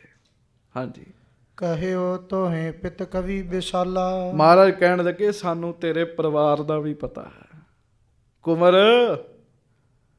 ਤੇਰਾ ਪਿਤਾ ਕੇਸ਼ਵ ਦਾਸ ਬੜਾ ਵੱਡਾ ਕਵੀ ਹੈ। ਮਹਾਰਾਜ ਕਹਿਣ ਲੱਗੇ ਰਚੀ ਆਦ ਕਵ ਪ੍ਰਿਆ ਰਸਾਲਾ। ਮਹਾਰਾਜ ਕਹਿਣ ਲੱਗੇ ਉਹਨੇ ਪਹਿਲਾਂ ਵੀ ਕਵ ਪ੍ਰਿਆ ਨਾਮ ਦਾ ਗ੍ਰੰਥ ਲਿਖਿਆ। ਕਹਿਣ ਲੱਗੇ ਹੁਣ ਤੇ ਸਾਨੂੰ ਪਤਾ ਹੀ ਨਹੀਂ ਨਾ, ਸਾਡੇ ਵੱਡਿਆਂ ਦਾਨਿਆਂ ਸਿਆਣਿਆਂ ਗੁਰਮੁਖਾਂ ਨੇ ਬੜੇ ਬੜੇ ਗ੍ਰੰਥ ਲਿਖੇ ਆ, ਪਰ ਆਪਾਂ ਖੋਲ ਕੇ ਵੀ ਨਹੀਂ, ਖੋਲ ਕੇ ਤੇ ਦੱਸੋ, ਛੱਡੋ, ਸਾਨੂੰ ਨਾਮ ਵੀ ਨਹੀਂ ਪਤਾ ਜੀ। ਚਲੋ ਹੋਰ ਗੱਲਾਂ ਛੱਡ ਦਈਏ। ਭਾਈ ਸਾਹਿਬ ਭਾਈ ਗੁਰਦਾਸ ਜੀ ਨੇ 22 ਵਾਰਾਂ ਲਿਖੀਆਂ, ਜਿਹਦੇ ਵਿੱਚ ਸਿੱਖੀ ਦੀ ਸਾਰੀ ਵਿਆਖਿਆ ਲਿਖੀ ਹੈ। ਦੱਸੋ ਕਿਹੜਾ ਸਿੱਖ ਪੜ੍ਹਦਾ ਜੀ? ਕਿਹੜਾ ਸਿੱਖ ਪੜ੍ਹਦਾ ਜੀ? ਭਾਈ ਗੁਰਦਾਸ ਜੀ ਨੇ ਸਾਡੇ ਲਈ ਲਿਖੀਆਂ ਜੀ। ਮਹਾਰਾਜ ਕਹਿਣ ਲੱਗੇ ਵੀ ਤੇਰਾ ਪਿਤਾ ਕਵੀ ਸੀਗਾ, ਕਹਿਣ ਲੱਗੇ ਬੜਾ ਵੱਡਾ। ਹਾਂਜੀ, ਗ੍ਰੰਥ ਮਹਾਭਾਰਤ ਮਨ ਭਾਵੈ। ਹਾਂਜੀ, ਕਵਗਨ ਤੇ ਪਾਖਾ ਬਨਵਾਵੈ। ਮਹਾਰਾਜ ਕਹਿਣ ਲੱਗੇ ਮਹਾਭਾਰਤ ਗ੍ਰੰਥ ਦਾ ਤੇਰੇ ਪਿਤਾ ਨੇ ਉਲੱਥਾ ਕੀਤਾ ਜੀ। ਹੁਣ ਸਾਡੇ ਸਿੱਖ ਕਹਿੰਦੇ ਨਾਮ ਵੀ ਨਾ ਲਓ ਮਹਾਭਾਰਤ ਦਾ। ਮਹਾਰਾਜ ਸਾਰੀ ਜਾਣਕਾਰੀ ਰੱਖਣ ਦਾ ਹੈ ਜੀ। ਗੱਲ ਤਾਂ ਹੈਗੀ ਸਿੱਖਿਆ ਲੈਣੀ ਹੈ ਜੀ। ਕਾਕਾ ਰੱਖ ਦੋ, ਕੰਮ ਕਰੋ। ਹਾਂਜੀ, ਇਮ ਕਹਿ ਰਾਖਿਓ ਨਿਕਟ ਹਮੇਸ਼ਾ। ਮਹਾਰਾਜ ਕਹਿਣ ਲੱਗੇ ਕੋਈ ਨਹੀਂ, ਤੂੰ ਸਾਡੇ ਕੋਲ ਰਿਹਾ ਕਰ। ਉਹਨੂੰ ਪਿਆਰ ਕੀਤਾ ਸਤਿਗੁਰਾਂ ਨੇ ਤੇ ਆਪਣੇ ਕੋਲ ਸਦਾ ਵਾਸਤੇ ਰੱਖ ਲਿਆ। ਸੁਨ ਕਵ ਆਵਨ ਲੱਗੇ ਵਿਸ਼ੇਸ਼ਾ। ਹੋਰ ਵੀ ਬੜੇ ਬੜੇ ਕਵੀ ਸਤਿਗੁਰੂ ਜੀ ਦੇ ਕੋਲ ਆਉਂਦੇ ਜੀ, ਬੜੇ ਬੜੇ ਮਹਾਨ ਕਵੀ ਸੱਚੇ ਪਾਤਸ਼ਾਹ ਜੀ ਦੇ ਚਰਨਾਂ ਵਿੱਚ ਆਉਂਦੇ ਜੀ। ਦਰਬ ਬਰਿੰਦ ਦੇ ਰਾਖੈ ਤੀਰ। ਵੇਖੋ ਸ਼ੌਂਕ ਹੈ ਮਹਾਰਾਜ ਦਾ। ਸਤਿਗੁਰੂ ਉਹਨਾਂ ਨੂੰ ਮਾਇਆ ਦਿੰਦੇ ਆ ਤੇ ਮਾਇਆ ਦੇ ਕੇ ਆਪਣੇ ਕੋਲ ਰੱਖਦੇ। ਨਹੀਂ ਤੇ ਬੰਦਾ ਕਵੇ ਕਵੀ ਹੋਣ, ਆਪਣੇ ਘਰ ਹੋਣ, ਅਸੀਂ ਕਿਉਂ ਪੈਸੇ ਦਈਏ? ਪਰ ਸੱਚੇ ਪਾਤਸ਼ਾਹ ਮਾਇਆ ਦੇ ਕੇ ਕਵੀ ਰੱਖਦੇ ਜੀ ਕੋਲ ਜੀ। ਹਾਂਜੀ, ਪਰਚੈ ਤਿਨਕੇ ਸੰਗ ਸਧੀਰ। ਫਿਰ ਧੀਰਜਵਾਨ, ਮਹਾਰਾਜ 'ਚ ਨਾ ਧੀਰਜ ਬਹੁਤ ਹੈ। ਧੀਰਜਵਾਨ ਸੱਚੇ ਪਾਤਸ਼ਾਹ ਸਦਾ ਉਹਨਾਂ ਨਾਲ ਬਚਨ ਬਿਲਾਸ 'ਚ ਲੱਗੇ ਹੀ ਰਹਿੰਦੇ। ਗੁਰੂ ਗੋਬਿੰਦ ਸਿੰਘ ਜੀ ਬਾਣੀ ਸ੍ਰੀ ਗੁਰ ਆਪ ਬਣਾਵੈ। ਧੰਨ ਮਹਾਰਾਜ ਸੱਚੇ ਪਾਤਸ਼ਾਹ ਗੁਰੂ ਗੋਬਿੰਦ ਸਿੰਘ ਜੀ ਆਪ ਵੀ ਬਾਣੀ ਬਣਾਉਂਦੇ, ਉਚਾਰਦੇ ਸਤਿਗੁਰੂ ਜੀ। ਵੇਖੋ ਆਪਾਂ ਮਹਾਰਾਜ ਦੀ ਬਾਣੀ ਤੇ ਬਹੁਤ ਘੱਟ ਪੜ੍ਹਦੇ ਗੁਰੂ ਗੋਬਿੰਦ ਸਿੰਘ ਜੀ ਦੀ। ਆਖੋ ਸ੍ਰੀ ਵਾਹਿਗੁਰੂ। ਇਹ ਤੇ ਸਾਡੇ ਪੁਰਖਿਆਂ ਨੇ ਕਿਰਪਾ ਕੀਤੀ। ਜਦੋਂ 5 ਬਾਣੀਆਂ ਦਾ ਨਿਤਨੇਮ ਬਣਾਇਆ ਤਾਂ 3 ਬਾਣੀਆਂ ਮਹਾਰਾਜ ਗੁਰੂ ਗੋਬਿੰਦ ਸਿੰਘ ਜੀ ਦੀ ਬਾਣੀ ਪਾਤੀ ਵਿੱਚ। ਜੇ ਕਿਤੇ ਜਾਪ ਸਾਹਿਬ ਦਾ ਨਿਤਨੇਮ ਕਰਨ ਦਾ ਹੁਕਮ ਨਾ ਹੁੰਦਾ ਤੇ ਸਿੱਖਾਂ ਘੱਟ ਹੀ ਜਾਪ ਸਾਹਿਬ ਪੜ੍ਹਨਾ ਹੈਗਾ ਜੀ। ਕਿੰਨੇ ਪੜ੍ਹਨਾ ਸੀ ਜਾਪ ਸਾਹਿਬ? ਜੇ ਚੌਪਈ ਸਾਹਿਬ ਪੜ੍ਹਨ ਦਾ ਹੁਕਮ ਨਾ ਹੁੰਦਾ ਤਾਂ ਕਿੰਨੇ ਚੌਪਈ, ਕਿੰਨੇ ਸੁਦਾ ਸਵਈਏ ਪੜ੍ਹਨੇ ਸੀਗੇ ਜੀ। ਇਹ ਤਾਂ ਸਾਡੇ ਪੁਰਖਿਆਂ ਨੇ ਬਰਾਬਰ ਰੱਖੀ ਬਾਣੀ ਗੁਰੂ ਗ੍ਰੰਥ ਸਾਹਿਬ ਜੀ ਦੀ ਤੇ ਦਸਮ ਗ੍ਰੰਥ ਜੀ ਦੀ। ਵੇਖੋ ਰਹਿਰਾ ਸਾਹਿਬ ਕਰਦੇ ਆ, ਅੱਧੀ ਉਹ ਗੁਰੂ ਗ੍ਰੰਥ ਸਾਹਿਬ ਜੀ ਦੀ ਬਾਣੀ ਹੈ, ਅੱਧੀ ਦਸਮ ਗ੍ਰੰਥ ਜੀ ਦੀ ਬਾਣੀ ਹੈ। ਰਹਿਰਾ ਸਾਹਿਬ ਜੀ ਸੋ ਗੁਰੂ ਸਾਹਿਬ ਆਪ ਬਾਣੀ ਉਚਾਰਦੇ ਹਨ। ਚੰਡ ਚਰਿਤਰ ਆਦ ਗਨ ਭਾਵੈ। ਹਾਂ, ਮਹਾਰਾਜ ਜੀ ਦੀ ਇੱਕ ਬਾਣੀ ਹੈ ਚੰਡੀ ਚਰਿਤਰ। ਹੋਰ ਵੀ ਬਾਣੀਆਂ ਸਤਿਗੁਰੂ ਜੀ ਨੇ ਉੱਥੇ ਫਿਰ ਉਚਾਰੀਆਂ। ਹਰਿਦੇ ਵਿਚਾਰੈ ਬਹੁਤ ਕਿਰਪਾਲਾ। ਤੇ ਕਿਰਪਾਲੂ, ਕਿਰਪਾ ਦੇ ਘਰ ਧੰਨ ਗੁਰੂ ਗੋਬਿੰਦ ਸਿੰਘ ਜੀ ਮਹਾਰਾਜ, ਸਤਿਗੁਰੂ ਜੀ ਆਪਣੇ ਮਨ ਵਿੱਚ ਨਾ ਵਿਚਾਰ ਕਰਦੇ ਰਹਿੰਦੇ ਆ। ਹਾਂਜੀ, ਚਹਿ ਰਚਨ ਕੋ ਪੰਥ ਵਿਸਾਲਾ। ਹੁਣ ਵੇਖੋ, ਸਾਡੀ ਸੋਚ ਸਾਡੇ ਤੱਕ ਸੀਮਤ ਹੁੰਦੀ ਜੀ। ਅਸੀਂ ਆਪਣੇ ਤੱਕ ਸੀਮਤ ਹਾਂ। ਬਹੁਤੀ ਗੱਲ ਕੋਈ ਬੰਦਾ ਇਹ ਸੋਚ ਲੂਗਾ ਵੀ ਮੈਂ ਹੁਣ ਆਹ ਕੰਮ ਕਰ ਲਿਆ, ਇੱਥੇ ਪੱਕਾ ਹੋ ਜਾ, ਇੰਜ ਕਰ ਲਾਂ, ਉਂਝ ਕਰ ਲਾਂ, ਬਸ। ਆਖੋ ਵਾਹਿਗੁਰੂ। ਵਾਹਿਗੁਰੂ। ਸਾਡੇ ਗੁਰੂ ਜੀ ਕੀ ਮਨ ਵਿੱਚ ਸੋਚਦੇ ਆ? ਮਹਾਰਾਜ ਨਾ ਆਪਣੇ ਬਾਰੇ ਸੋਚਦੇ, ਨਾ ਆਪਣੇ ਪਰਿਵਾਰ ਬਾਰੇ ਸੋਚਦੇ। ਸੱਚੇ ਪਾਤਸ਼ਾਹ ਆਪਣੇ ਹਿਰਦੇ ਵਿੱਚ ਸੋਚਦੇ ਆ ਵੀ ਪੰਥ ਸਾਜੀਏ, ਹੁਣ ਪੰਥ ਸਾਜੀਏ, ਸਮਾਂ ਆ ਗਿਆ। ਮਹਾਰਾਜ ਕਹਿੰਦੇ ਆ ਚਾਹੇ ਰਚਨ ਕੋ ਪੰਥ ਵਿਸਾਲਾ। ਪੰਥ ਵੀ ਸਾਜਣਾ ਤੇ ਬੜਾ ਵੱਡਾ ਸਾਜਣਾ ਜੀ। ਮਹਾਰਾਜ ਕਹਿੰਦੇ ਕੋਈ ਐਸਾ ਪੰਥ ਸਾਜੀਏ। ਹਾਂਜੀ, ਸੁਨ ਅਨਿਆਇ ਤੁਰਕ ਕੋ ਭਾਰੀ। ਕਿਉਂ? ਤੁਰਕ ਬੜਾ ਅਨਿਆਂ ਕਰ ਰਹੇ ਨੇ। ਹੁਣ ਵੇਖੋ ਨਾ, ਉਹ ਬੰਦਾ ਹਿੰਦੂ ਹੈ ਜੀ, ਆਪਣੇ ਧਰਮ 'ਚ ਪੱਕਾ, ਔਰੰਗਜ਼ੇਬ ਧੱਕੇ ਨਾ ਮੁਸਲਮਾਨ ਬਣਾਉਣਾ ਚਾਹੁੰਦਾ ਉਹਨੂੰ ਜੀ। ਹੋਰ ਵੀ ਬੜਾ ਅਨਿਆਂ ਮਹਾਰਾਜ ਸੁਣਦੇ ਆ। ਹੁਣ ਕਿਸਾਨੀ ਮੋਰਚਾ ਲੱਗਾ, ਸਾਡੇ ਭਰਾ ਬੈਠੇ ਆ, ਤੇ ਜਿਹੜੇ ਸੁਹਿਰਦ ਹਿਰਦੇ ਵਾਲੇ ਆ ਉਹ ਸੋਚਦੇ ਹੀ ਆ ਵੀ ਕੀ ਰਾਹ ਨਿਕਲੇ। ਇਹ ਸਾਡੇ ਭਰਾਵਾਂ ਦੀਆਂ ਜਾਨਾਂ ਜਾਣ ਦੀਆਂ, ਗੋਲੀਆਂ ਚਲਾਉਂਦੇ ਆ, ਉਹਨਾਂ ਤੇ ਕੋਈ ਪਰਚਾ ਦਰਜ ਨਹੀਂ ਹੁੰਦਾ। ਕਿਹੜਾ ਰਾਹ ਹੋਵੇ ਜਿਹਦੇ ਨਾਲ ਸਾਨੂੰ ਸਾਡਾ ਹੱਕ ਵੀ ਮਿਲੇ, ਸਾਡੇ ਭਰਾ ਵੀ ਬਚਣ, ਸਾਡਾ ਪੰਜਾਬ ਹੱਸਦਾ ਵਸਦਾ ਰਵੇ ਜੀ। ਆਖੋ ਵਾਹਿਗੁਰੂ। ਸਾਡਾ ਪੰਜਾਬ ਹੱਸਦਾ ਵਸਦਾ ਰਵੇ। ਉਹ ਕਿਵੇਂ ਹੱਸਦਾ ਵਸਦਾ ਰਵੇਗਾ ਜੀ? ਵਿਰਲੇ ਵਿਰਲੇ ਸੋਚਦੇ ਆ। ਮਹਾਰਾਜ ਸੋਚਦੇ ਵੀ ਇਹ ਤੁਰਕ ਅਨਿਆਂ ਬੜਾ ਕਰਦੇ ਆ। ਇਹਨਾਂ ਦਾ ਅਨਿਆਂ ਦੂਰ ਕਰਨਾ, ਇਹਨਾਂ ਦਾ ਧੱਕਾ ਖਤਮ ਕਰਨਾ, ਦੁਨੀਆ ਨੂੰ ਸੁਖੀ ਕਰਨਾ। ਦੇਤ ਜਗਤ ਕੋ ਦੁਖ ਬਰਿਆਰੀ। ਇਹ ਬੜਾ ਦੁੱਖ ਦਿੰਦੇ ਦੁਨੀਆ ਨੂੰ, ਕਿਸੇ ਨਾ ਕਿਸੇ ਤਰੀਕੇ ਨਾਲ ਦੁਖੀ ਕਰੀ ਜਾਂਦੇ। ਹੁਣ ਵੀ ਤਾਂ ਦੁਖੀ ਕਰਨ ਦੇ ਦੁਨੀਆ ਨੂੰ ਜੀ। ਹਾਂਜੀ, ਰਾਜ ਤੇਜ ਜਿਮ ਸਰਬ ਵਿਨਾਸ਼ੈ। ਆਖੋ ਵਾਹਿਗੁਰੂ। ਸੱਚੇ ਪਾਤਸ਼ਾਹ ਮਨ ਵਿੱਚ ਫੁਰਨਾ ਬਣਾਉਂਦੇ ਵੀ ਤੁਰਕਾਂ ਦਾ ਰਾਜ ਹੈ, ਪਹਿਲਾਂ ਰਾਜ ਖਤਮ ਕਰਨਾ ਇਹਨਾਂ ਦਾ। ਐਸਾ ਕੰਮ ਕਰੀਏ ਜਿਹਦੇ ਨਾਲ ਔਰੰਗਜ਼ੇਬ ਦਾ ਰਾਜ ਖਤਮ ਹੋ ਜਾਏ। ਹਾਂਜੀ, ਪੰਥ ਖਾਲਸਾ ਸੁਖਦ ਪ੍ਰਕਾਸ਼ੈ। ਤੇ ਗਰੀਬ ਨਵਾਜ ਸਤਿਗੁਰੂ ਜੀ ਨਾ ਫਿਰ ਵਿਸ਼ੇਸ਼ ਕਰਕੇ ਫੁਰਨਾ ਬਣਾਉਂਦੇ ਆ ਵੀ ਪੰਥ ਸਾਜਣਾ, ਜਿਸ ਪੰਥ ਦਾ ਨਾਮ ਰੱਖਣਾ ਖਾਲਸਾ। ਆਖੋ ਵਾਹਿਗੁਰੂ। ਖਾਲਸਾ। ਖਾਲਸਾ ਸ਼ਬਦ ਜਿਹੜਾ ਇਹ ਖਾਲਸ ਤੋਂ ਬਣਿਆ ਗੁਰਮੁਖੋ। ਖਾਲਸ ਦਾ ਅਰਥ ਹੁੰਦਾ ਸ਼ੁੱਧ।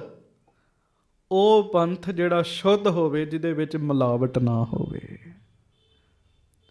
ਜਿਹੜਾ ਵਾਹਿਗੁਰੂ ਦੇ ਰਸਤੇ ਤੁਰਦਾ ਹੋਵੇ, ਜਿਹੜਾ ਕਿਸੇ ਨਾਲ ਧੱਕਾ ਨਾ ਕਰੇ, ਜਿਹੜਾ ਸਭ ਦੀ ਹਿਮਾਇਤ ਕਰੇ। ਖਾਲਸਾ ਮਹਾਰਾਜ ਨੇ ਸਾਜਿਆ। ਪਹਿਲੇ ਸਮੇਂ 'ਚ ਲੋਕੀ ਟ੍ਰੇਨਾਂ 'ਚ ਜ਼ਿਆਦਾ ਸਫ਼ਰ ਕਰਦੇ ਹੁੰਦੇ ਸੀ, ਹੁਣ ਵੀ ਬੜਾ ਕਰਦੇ। ਮੁਸਲਮਾਨ ਹਿੰਦੂ ਵੀਰ ਉਸ ਡੱਬੇ ਵਿੱਚ ਆਪਣੀਆਂ ਧੀਆਂ ਭੈਣਾਂ ਬੱਚੀਆਂ ਨੂੰ ਬਿਠਾ ਕੇ ਖੁਸ਼ ਹੁੰਦੇ ਸੀ ਜਿੱਥੇ ਪੱਗ ਵਾਲਾ ਸਰਦਾਰ ਬੈਠਾ ਹੁੰਦਾ ਸੀਗਾ ਜੀ। ਕਿਉਂਕਿ ਪਤਾ ਜੇ ਸਰਦਾਰ ਜੀ ਹੈਗੇ ਆ ਨਾ ਤੇ ਸਾਡੀ ਬੱਚੀ ਦੀ ਇੱਜ਼ਤ ਜਿਹੜੀ ਆ ਉਹ ਸੇਫ ਹੈਗੀ ਆ ਜੀ। ਮਹਾਰਾਜ ਨੇ ਕਿਹਾ ਐਸਾ ਪੰਥ ਖਾਲਸਾ ਸਾਜੀਏ ਜਿਹੜਾ ਸਾਰਿਆਂ ਨੂੰ ਸੁੱਖ ਦੇਵੇ। ਇਤਿਆਦਿਕ ਪ੍ਰਭ ਚਿਤਵਤ ਰਹਿ। ਮਹਾਰਾਜ ਸੱਚੇ ਪਾਤਸ਼ਾਹ ਨਾ ਇਸ ਤਰੀਕੇ ਨਾਲ ਸਤਿਗੁਰੂ ਜੀ ਸੋਚਦੇ ਰਹਿੰਦੇ ਆ, ਫੁਰਨਾ ਬਣਾਉਂਦੇ ਰਹਿੰਦੇ। ਕੋਈ ਵੀ ਕੰਮ ਹੁੰਦਾ ਪਹਿਲਾਂ ਦਿਮਾਗ 'ਚ ਬਣਦਾ ਜੀ।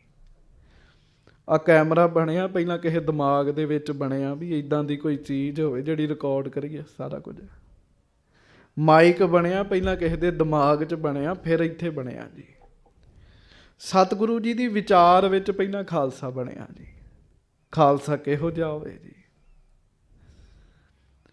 ਖਾਲਸਾ ਸੋ ਜੋ ਨਿਰਧਨ ਕੋ ਪਾਲੈ ਹੈ, ਭਰਿਆਂ ਨੂੰ ਨਾ ਭਰੇ, ਗਰੀਬਾਂ ਨੂੰ ਭਰੇ, ਉਹ ਖਾਲਸਾ ਹੈ। ਖਾਲਸਾ ਸੋ ਜੋ ਚੜੇ ਤੁਰੰਗ, ਖਾਲਸਾ ਸੋ ਜੋ ਕਰੇ ਨਿਤ ਜੰਗ। ਤੇ ਫਿਰ ਖਾਲਸੇ ਨੂੰ ਮਾਣ ਵੀ ਮਹਾਰਾਜ ਨੇ ਦਿੱਤਾ, ਖਾਲਸਾ ਮੇਰੀ ਜਾਨ ਕੀ ਜਾਨ, ਖਾਲਸੇ ਮੈਂ ਹੋ ਕਰੋ ਨਿਵਾਸ, ਖਾਲਸਾ ਮੇਰੋ ਰੂਪ ਹੈ ਖਾਸ। ਹਾਂਜੀ, ਚਾਹੋ ਕੁੰਟਨ ਤੇ ਨਰਗਨ ਆਵੇ। ਇਸ ਤਰ੍ਹਾਂ ਫਿਰ ਮਹਾਰਾਜ ਬੈਠੇ ਸੋਚਦੇ ਰਹਿੰਦੇ, ਫੁਰਨਾ ਬਣਾਉਂਦੇ ਰਹਿੰਦੇ ਆ। ਚਾਰੇ ਪਾਸਿਆਂ ਤੋਂ ਸਿੱਖ ਸੰਗਤਾਂ ਸਤਿਗੁਰਾਂ ਦੇ ਚਰਨਾਂ ਵਿੱਚ ਆਉਂਦੀਆਂ ਨੇ ਜੀ। ਅਨਕ ਅਕੋਰਨ ਕੋ ਅਰਪਾਵੇ। ਬੜੇ ਭੇਟਾਵਾਂ ਸਤਿਗੁਰੂ ਜੀ ਨੂੰ ਭੇਟਾ ਕਰਦੀਆਂ ਨੇ। ਬਸਨ ਵਿਭੂਖਣ ਹੈ ਹਥਿਆਰ। ਕੱਪੜੇ, ਹਥਿਆਰ, ਗਹਿਣੇ, ਹਾਂਜੀ, ਵਸਤ ਅਜਾਇਬ ਦਰਬ ਉਦਾਰ। ਹੋਰ ਵੀ ਅਜਾਇਬ ਵਸਤੂਆਂ ਜਿਨ੍ਹਾਂ ਵਰਗੀਆਂ ਹੋਰ ਨਹੀਂ ਸੀ ਹੁੰਦੀਆਂ ਜੀ। ਐਸੀਆਂ ਚੀਜ਼ਾਂ ਸਿੱਖ ਆਪਣੇ ਸਤਿਗੁਰੂ ਜੀ ਨੂੰ ਭੇਟਾ ਕਰਦੇ। ਮਨੋ ਕਾਮਨਾ ਪਾਏ ਸਿਧਾਰੈ। ਹਾਂਜੀ, ਕੀਰਤ ਚਾਰੋਂ ਵਰਨ ਉਚਾਰੈ। ਫਿਰ ਆ ਕੇ ਮਹਾਰਾਜ ਦੇ ਦਰਸ਼ਨ ਕਰਦੇ। ਸੋਹਣੇ ਹੀ ਇੰਨੇ ਗੁਰੂ ਗੋਬਿੰਦ ਸਿੰਘ ਜੀ ਵੀ ਜਿਹੜਾ ਦਰਸ਼ਨ ਕਰਦਾ ਨਾ ਜੀ, ਉਹ ਫਿਰ ਮਹਿਮਾ ਹੀ ਕਰਦਾ ਮਹਾਰਾਜ ਦੀ ਜੀ, ਸਿਫਤਾਂ ਕਰਦਾ ਹੋਇਆ ਜਾਂਦਾ ਜੀ। ਹਾਂਜੀ, ਪੀਰ ਅਜ਼ਮਤੀ ਆਏ ਅਨੇਕੈ। ਬੜੇ ਬੜੇ ਕਰਾਮਾਤੀ ਪੀਰ ਵੀ ਸਤਿਗੁਰੂ ਜੀ ਦੇ ਚਰਨਾਂ ਵਿੱਚ ਆਉਂਦੇ। ਮੁਸਲਮਾਨ ਨਹੀਂ, ਜਿਹੜੇ ਪੀਰ ਹੁੰਦੇ ਨਾ, ਬੜੇ ਬੜੇ ਕਰਾਮਾਤੀ ਪੀਰ ਮਹਾਰਾਜ ਕੋਲ ਆਉਂਦੇ। ਬਾਪ ਖੁਦਾਏ ਲੱਖ ਮਸਤਕ ਟੇਕੈ। ਤੇ ਜਦੋਂ ਉਹ ਆ ਕੇ ਪਰਖਦੇ ਨਾ, ਉਹ ਵੇਖਦੇ ਕਿ ਇਹ ਤਾਂ ਖੁਦਾ ਦਾ ਰੂਪ ਨੇ। ਸਾਧ ਸੰਗਤ ਜੀ, ਗੁਰੂ ਸਾਹਿਬ ਤੇ ਬੜੇ ਵੱਡੇ ਜੀ। ਸਤਿਗੁਰੂ ਜੀ ਦੇ ਸਿੱਖ ਬਾਬਾ ਅਤਰ ਸਿੰਘ ਜੀ ਮਸਤੂਆਣੇ ਵਾਲਿਆਂ ਦਾ ਨਾਮ ਤੁਸੀਂ ਬੜੀ ਵਾਰੀ ਸੁਣਿਆ ਜੀ। ਬਾਬਾ ਅਤਰ ਸਿੰਘ ਜੀ ਮਸਤੂਆਣੇ ਵਾਲਿਆਂ ਅੱਗੇ ਹਿੰਦੂ ਵੀ ਮੱਥਾ ਟੇਕਦੇ ਸੀ ਤੇ ਮੁਸਲਮਾਨ ਵੀ ਜੀ। ਹਿੰਦੂਆਂ ਨੂੰ ਪੁੱਛਿਆ, ਤੁਸੀਂ ਹਿੰਦੂ ਹੋ, ਇਹ ਬਾਬਾ ਅਤਰ ਸਿੰਘ ਸਿੱਖ ਹੈ, ਤੁਸੀਂ ਇਹਨੂੰ ਕਿਉਂ ਮੱਥਾ ਟੇਕਦੇ ਹੋ? ਉਹ ਪਤਾ ਕੀ ਕਹਿੰਦੇ? ਕਹਿੰਦੇ ਇਹਨਾਂ ਦੇ ਹੱਥਾਂ ਦੀਆਂ ਰੇਖਾਵਾਂ ਅਵਤਾਰਾਂ ਨਾਲ ਰਲਦੀਆਂ ਨੇ। ਮੁਸਲਮਾਨਾਂ ਨੂੰ ਪੁੱਛਿਆ ਵੀ ਤੁਸੀਂ ਮੁਸਲਮਾਨ ਹੋ, ਤੁਸੀਂ ਇਹਨਾਂ ਦੀ ਕਦਮ ਬੋਸੀ ਕਰਦੇ, ਇਹਨਾਂ ਦੇ ਪੈਰ ਚੁੰਮਦੇ ਹੋ, ਕਿਉਂ? ਉਹ ਕਹਿੰਦੇ ਇਹਨਾਂ ਦੇ ਚਰਨਾਂ ਦੀਆਂ ਰੇਖਾਵਾਂ ਸਾਡੇ ਵਲੀਆਂ, ਸਾਡੇ ਪੀਰਾਂ ਨਾਲ ਰਲਦੀਆਂ ਨੇ। ਤੇ ਜੇ ਸੰਤ ਅਤਰ ਸਿੰਘ ਜੀ ਦਾ ਐਡਾ ਪ੍ਰਤਾਪ, ਤੇ ਗੁਰੂ ਗੋਬਿੰਦ ਸਿੰਘ ਜੀ ਖੁਦ ਖੁਦਾ ਬਾਜਾਂ ਵਾਲੇ ਦਾ ਕਿੰਨਾ ਪ੍ਰਤਾਪ ਹੋਏਗਾ ਜੀ। ਵੱਡੇ ਵੱਡੇ ਪੀਰ ਆਉਂਦੇ, ਪਰਖਦੇ ਔਰ ਕਹਿ ਜਾਂਦੇ ਇਹ ਤਾਂ ਖੁਦਾ ਧਰਤੀ ਤੇ ਆਇਆ ਹੈ। ਆਖੋ ਸ੍ਰੀ ਵਾਹਿਗੁਰੂ। ਅਜੇ ਕਿ ਮੁਸਲਮਾਨ ਪੀਰ ਜਿਹੜੇ ਆ ਨਾ, ਉਹ ਕਿਸੇ ਨੂੰ ਖੁਦਾ ਨਹੀਂ ਤੇ ਕਹਿੰਦੇ ਛੇਤੀ। ਖੁਦਾ ਨਹੀਂ ਤੇ ਉਹ ਕਹਿੰਦੇ ਖੁਦਾ ਲਾ ਸ਼ਰੀਕ ਹੈ। ਪਰ ਜਦੋਂ ਸਤਿਗੁਰਾਂ ਦੇ ਦਰਸ਼ਨ ਕਰਦੇ ਤੇ ਕਹਿੰਦੇ ਖੁਦਾ ਧਰਤੀ ਤੇ ਆਇਆ। ਖੁਦ ਖੁਦਾ ਗੁਰੂ ਗੋਬਿੰਦ ਸਿੰਘ ਜੀ। ਹਾਂਜੀ, ਪ੍ਰਸ਼ਨ ਉੱਤਰ ਕਰ ਉਰ ਹਰਖਾਵੇ। ਸਵਾਲ ਵੀ ਕਰਦੇ ਜੀ। ਉਹ ਕਿਸੇ ਬੰਦੇ ਦੀ ਲਿਆਕਤ ਚੈੱਕ ਕਰਨੀ, ਕੁਐਸਚਨ ਕਰਕੇ ਪਤਾ ਲੱਗ ਜਾਂਦਾ ਜੀ। ਉਹ ਫਿਰ ਜਦੋਂ ਉੱਤਰ ਸੁਣਦੇ ਨਾ, ਉਹਨਾਂ ਦਾ ਦਿਲ ਬੜਾ ਖੁਸ਼ ਹੁੰਦਾ ਜੀ। ਹਾਂਜੀ, ਕਿਤਕ ਨਿਕਟ ਰਹਿ ਸੇਵ ਕਮਾਵੇ। ਕਈ ਤਾਂ ਮੁਸਲਮਾਨ ਪੀਰ ਗੁਰੂ ਗੋਬਿੰਦ ਸਿੰਘ ਜੀ ਨੂੰ ਖੁਦਾ ਜਾਣ ਕੇ ਨਾ, ਜਿਨ੍ਹਾਂ ਦੀ ਅੱਖ ਸੀ ਸਿਆਣਨ ਵਾਲੀ, ਜਿਨ੍ਹਾਂ ਦੀ ਅੱਖ ਸੀ ਪਛਾਣ ਵਾਲੀ, ਉਹ ਮਹਾਰਾਜ ਨੂੰ ਖੁਦਾ ਜਾਣ ਕੇ ਫਿਰ ਪੱਕੇ ਹੀ ਆਨੰਦਪੁਰ ਸਾਹਿਬ ਵਿੱਚ ਰਹਿ ਪਏ ਜੀ। ਕਹਿੰਦੇ ਅਸੀਂ ਨਹੀਂ ਕਿਤੇ ਹੋਰ ਜਾਣਾ। ਜਿਹਨੂੰ ਖੁਦਾ ਮਿਲ ਗਿਆ, ਉਹਨੇ ਕਿਤੇ ਹੋਰ ਕੀ ਕਰਨ ਜਾਣਾ ਜੀ। ਹਾਂਜੀ, ਤੇ ਮਹੀਂ ਬਹੁ ਜੋਗੀ ਸੰਨਿਆਸੀ। ਇਸੇ ਤਰੀਕੇ ਨਾਲ ਬੜੇ ਜੋਗੀ, ਬੜੇ ਬੜੇ ਸੰਨਿਆਸੀ ਦਿਪਤ ਤੇਜ ਤੇ ਆਵਹਿ ਪਾਸੀ। ਉਹ ਜਦੋਂ ਆ ਕੇ ਵੇਖਦੇ ਤਾਂ ਉਹਨਾਂ ਨੂੰ ਗੁਰੂ ਗੋਬਿੰਦ ਸਿੰਘ ਜੀ ਦੇ ਚਿਹਰੇ ਚੋਂ ਪ੍ਰਕਾਸ਼ ਨਜ਼ਰ ਆਉਂਦਾ ਜੀ। ਇਹ ਸਾਧ ਸੰਗਤ ਦੀ ਅੱਖ ਹੁੰਦੀ, ਅੱਖ। ਆਮ ਤੌਰ ਤੇ ਰਾਮ ਜੀ ਦੀ, ਕ੍ਰਿਸ਼ਨ ਜੀ ਦੀਆਂ ਫੋਟੋਆਂ ਜਿਹੜੀਆਂ ਬਣੀਆਂ ਨੇ, ਅਵਤਾਰਾਂ ਦੀਆਂ ਫੋਟੋਆਂ ਜਿਹੜੀਆਂ ਬਣਾਉਂਦੇ ਤਾਂ ਉਹਦੇ ਪਿੱਛੇ ਨਾ ਚਿੱਟੀ ਜੀ ਰੌਸ਼ਨੀ ਵਿਖਾਉਂਦੇ ਜੀ ਚਿਹਰੇ ਪਿੱਛੇ। ਇਹਨੂੰ ਧਰਮ ਦੀ ਦੁਨੀਆ 'ਚ ਔਰਾ ਕਹਿੰਦੇ ਜੀ, ਔਰਾ। ਹਰ ਬੰਦੇ ਦਾ ਆਪੋ ਆਪਣਾ ਔਰਾ ਹੁੰਦਾ ਜੀ, ਹਰ ਬੰਦੇ ਦਾ, ਇਕੱਲੇ ਅਵਤਾਰਾਂ ਦਾ ਨਹੀਂ, ਹਰ ਬੰਦੇ ਦਾ ਜੀ। ਕਮਾਈ ਵਾਲੇ ਪੁਰਸ਼ ਵੇਖ ਲੈਂਦੇ ਆ, ਨਾਮ ਜਪਣ ਵਾਲੇ। ਉਹ ਫਿਰ ਜੋਗੀ, ਤਪੀ, ਸੰਨਿਆਸੀ ਆ ਕੇ ਵਹਿੰਦੇ ਤਾਂ ਜਦੋਂ ਮਹਾਰਾਜ ਦਾ ਚਿਹਰਾ ਵਹਿੰਦੇ ਆ ਨਾ, ਉਹਨਾਂ ਨੂੰ ਇਉਂ ਲੱਗਦਾ ਜਿਵੇਂ ਚਿਹਰੇ ਵਿੱਚੋਂ ਪ੍ਰਕਾਸ਼ ਨਿਕਲ ਰਿਹਾ, ਇੰਜ ਲੱਗਦਾ ਹੈ। ਜਪੀ ਤਪੀ ਭੇਖ ਵੈਰਾਗੀ। ਬੜੇ ਬੜੇ ਜਪੀ ਲੋਕ ਆਉਂਦੇ ਜੀ, ਬੜੇ ਬੜੇ ਤਪੀ, ਬੜੇ ਬੜੇ ਬੈਰਾਗੀ ਭੇਸ ਧਾਰਨ ਕਰਨ ਵਾਲੇ ਆਉਂਦੇ ਜੀ ਮਹਾਰਾਜ ਕੋਲ। ਦਰਸੈ ਪ੍ਰਭ ਕੋ ਜੋ ਬੜ ਭਾਗੀ। ਉਹ ਵੱਡਿਆਂ ਭਾਗਾਂ ਵਾਲੇ ਆ ਕੇ ਸਤਿਗੁਰਾਂ ਦੇ ਦਰਸ਼ਨ ਕਰਦੇ। ਜਿੰਨੇ ਤੁਸੀਂ ਬੈਠੇ ਜੇ, ਭਾਗ ਤੁਹਾਡੇ ਵੀ ਨਹੀਂ ਘੱਟ ਹੈਗੇ ਜੀ, ਤੁਹਾਡੇ ਵੀ ਵੱਡੇ ਭਾਗ ਨੇ, ਤੁਸੀਂ ਮਹਾਰਾਜ ਦੇ ਚਰਨਾਂ 'ਚ ਬੈਠੇ ਹੋ। ਹੱਥ ਜੋੜ ਕੇ ਆਖੋ ਵਾਹਿਗੁਰੂ ਵਾਹਿਗੁਰੂ। ਵੱਡਿਆਂ ਭਾਗਾਂ ਵਾਲੇ ਜਪੀ ਤਪੀ, ਜਿਨ੍ਹਾਂ ਦਾ ਜਪ ਤਪ ਸਫਲ ਹੁੰਦਾ ਨਾ ਜੀ, ਉਹ ਫਿਰ ਮਹਾਰਾਜ ਦੇ ਦਰਸ਼ਨ ਕਰਦੇ ਜੀ। ਹਾਂਜੀ, ਰਚੇ ਅਨਕ ਛੰਦਨ ਕੀ ਬਾਣੀ। ਧੰਨ ਮਹਾਰਾਜ ਸੱਚੇ ਪਾਤਸ਼ਾਹ ਬੜੀ ਸੋਹਣੀ ਦਸਮ ਗ੍ਰੰਥ ਜੀ ਦੀ ਬਾਣੀ ਰਚਦੇ ਨੇ। ਸੁੰਦਰ ਰਸ ਸ਼ਿੰਗਾਰ ਕੇ ਸਾਨੀ। ਜਿਹੜੀ ਬੜੀ ਸੁੰਦਰ ਹੈ, ਬੜੀ ਰਸ ਵਾਲੀ ਹੈ। ਕਿਤੇ ਪੜ੍ਹ ਕੇ ਤੇ ਵੇਖੋ ਮਹਾਰਾਜ ਦੇ। ਦੀਨਨ ਕੀ ਪ੍ਰਤਪਾਲ ਕਰੈ, ਨਿਤ ਸੰਤ ਉਭਾਰ ਗਨੀ ਮਨ ਗਾਰੈ। ਪਾਛ ਪਸ਼ੂ ਨਗ ਨਾਗ ਨਰਾਦਬ, ਸਰਬ ਸਮੈ ਸਭ ਕੋ ਪ੍ਰਤਪਾਰੈ। ਪੋਖਤ ਹੈ ਜਲ ਮੈਂ ਥਲ ਮੈਂ, ਪਲ ਮੈਂ ਕਲ ਕੇ ਨਹੀਂ ਕਰਮ ਵਿਚਾਰੈ। ਦੀਨ ਦਇਆਲ ਦਇਆ ਨਿਧ, ਦੋਖਨ ਦੇਖਤ ਹੈ ਪਰ ਦੇਤ ਨਾ ਹਾਰੈ। ਬਾਣੀ ਉਚਾਰਦੇ ਮਹਾਰਾਜ। ਕਿੰਨੇ ਪੜ੍ਹਨੀ ਸੀ? ਗੁਰਸਿੱਖਾਂ ਹੀ ਪੜ੍ਹਨੀ ਸੀ, ਪਰ ਛੱਡ ਦਿੱਤੀ ਜੀ। ਮਹਾਰਾਜ ਸੱਚੇ ਪਾਤਸ਼ਾਹ ਜੀ ਦੀ ਬਾਣੀ। ਰੋਗਣ ਤੇ ਅਰ ਸੋਗਨ ਤੇ, ਜਲ ਜੋਗਨ ਤੇ ਬਹੁ ਭਾਂਤ ਬਚਾਵੈ। ਸਤਰ ਅਨੇਕ ਚਲਾਵਤ, ਕਹਾਵ ਤਉ ਤਨ ਏਕ ਨ ਲਾਗਨ ਪਾਵੈ। ਰਾਖਤ ਹੈ ਆਪਨੋ ਕਰਦੈ ਕਰ, ਪਾਪ ਸੰਬੂਹ ਨ ਭੇਟਨ ਪਾਵੈ। और की बात कहाँ कह तो सो, सो पेट ही के पट बीच बचावै। महाराज दी अमृत बाणी। महाराज कहंदे ओ बंदिया, रब तेनू किथे किथे बचाउंदा है। परमेश्वर नू मन्निया कर, तर्क ना करिया कर। कहंदे ओ तां माता दे पेट दे अंदर भी बचा लैंदा है। ਰੋਗਨ ਤੇ ਅਰ ਸੋਗਨ ਤੇ, ਜਲ ਜੋਗਨ ਤੇ ਬਹੁ ਭਾਂਤ ਬਚਾਵੈ। ਬੜੇ ਤਰੀਕਿਆਂ ਨਾਲ ਬਚਾਉਂਦਾ।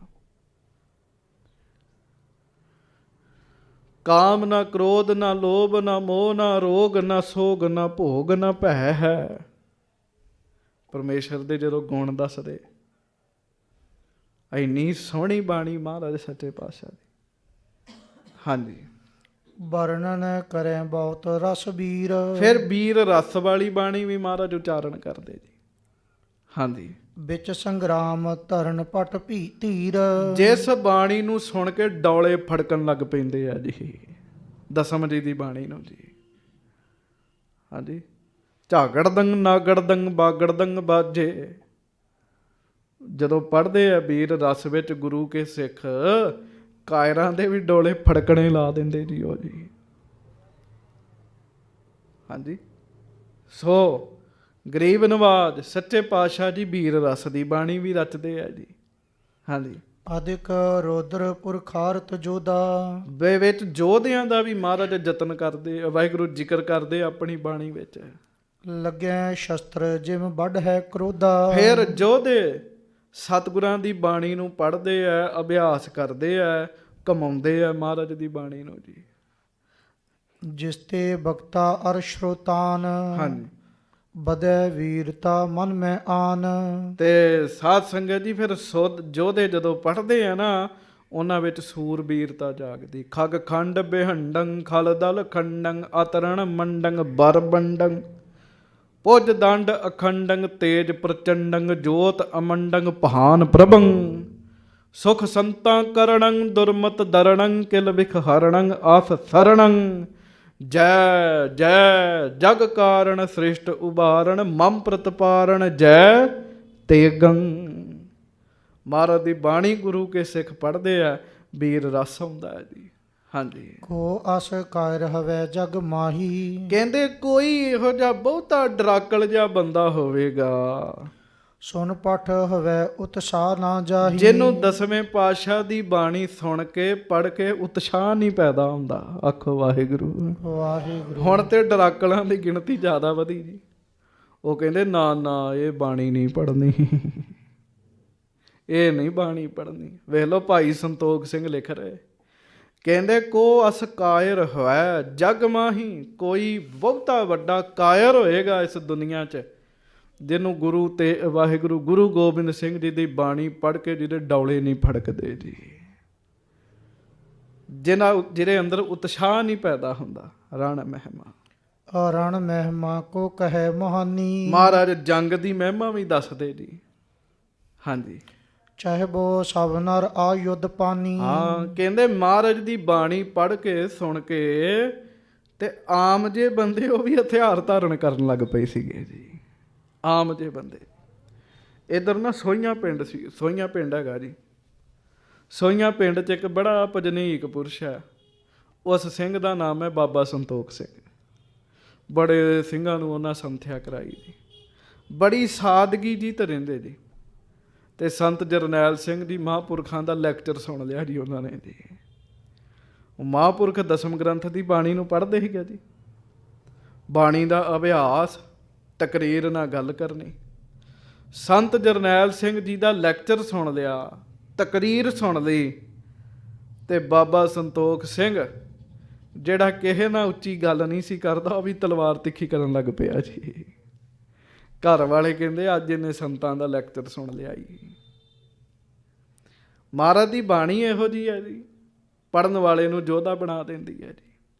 ਹਾਂਜੀ।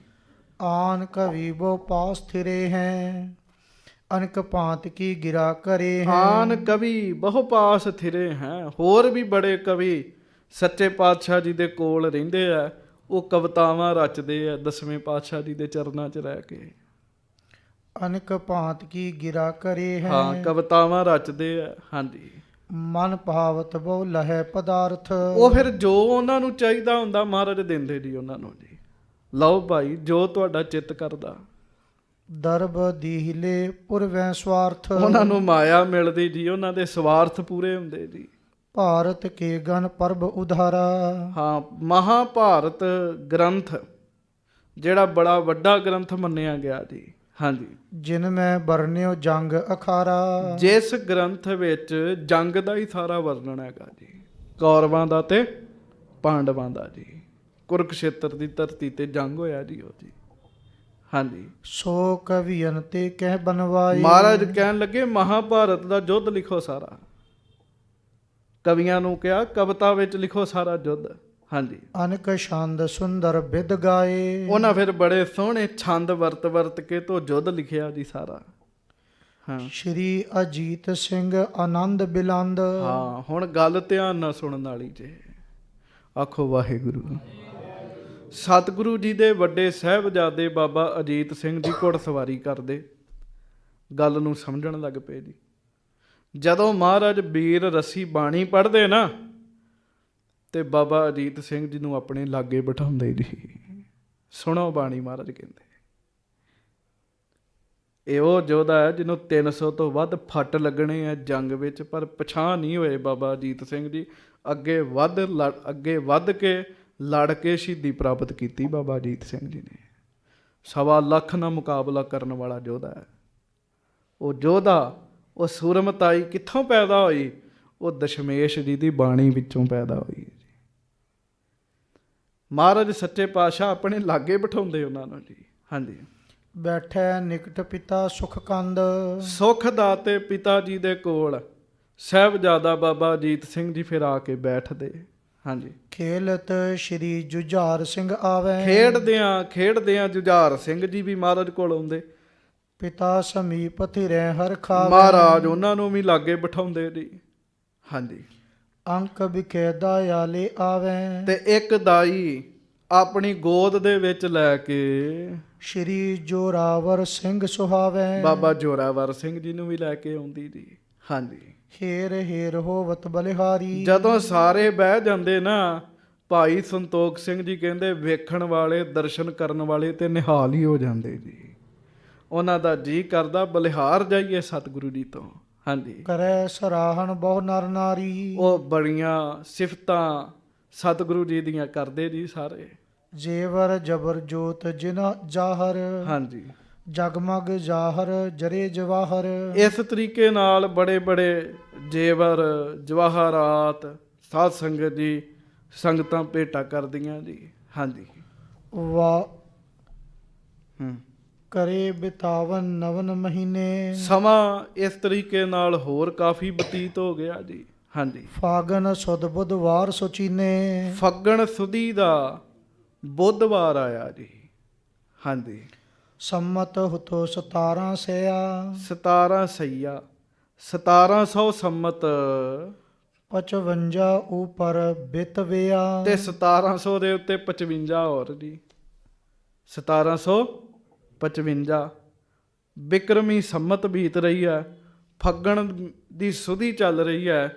ਬੁੱਧਵਾਰ ਵਾਲਾ ਦਿਨ ਹੈ। ਚਤੁਰਥ ਪੁੱਤਰ ਜਨਮ ਕੋ ਲੀਨਾ, ਤੇ ਧੰਨ ਗੁਰੂ ਗੋਬਿੰਦ ਸਿੰਘ ਜੀ ਦੇ ਗ੍ਰਹਿ ਵਿਖੇ ਚੌਥੇ ਸਾਹਿਬਜ਼ਾਦੇ ਦਾ ਜਨਮ ਹੋਇਆ ਜੀ। ਚੌਥੇ ਸਾਹਿਬਜ਼ਾਦੇ ਦਾ। ਹਾਂਜੀ। ਬਜੀ ਵਧਾਈ ਉਮਰਾ ਨਵੀਨਾ, ਬਹੁਤ ਜ਼ਿਆਦਾ ਵਧਾਈ ਪੈਦਾ ਹੋਈ ਜੀ। ਹਾਂਜੀ। ਤਿਥ ਇਕਾਦਸ਼ੀ ਉਤਸਵ ਕੀਤੋ, ਬਹੁਤ ਵੱਡਾ ਸਾਧ ਸੰਗਤ ਜੀ ਉਦੋਂ ਫਿਰ ਚਾਅ ਕੀਤਾ ਗਿਆ। ਤਬ ਨਖਤਰ ਅਨੁਰਾਧਾ ਹੁਤੋ, ਤੇ ਭਾਈ ਸੰਤੋਖ ਸਿੰਘ ਜੀ ਨੇ ਤਾਂ ਗ੍ਰਹਿ ਨਛੱਤਰ ਵੀ ਸਾਰੇ ਲਿਖਤੇ ਜੀ। ਸਮਾਂ ਕਿਹੜਾ ਸੀਗਾ ਉਦੋਂ, ਕਿਸ ਤਰ੍ਹਾਂ ਦਾ ਮਾਹੌਲ ਸੀਗਾ।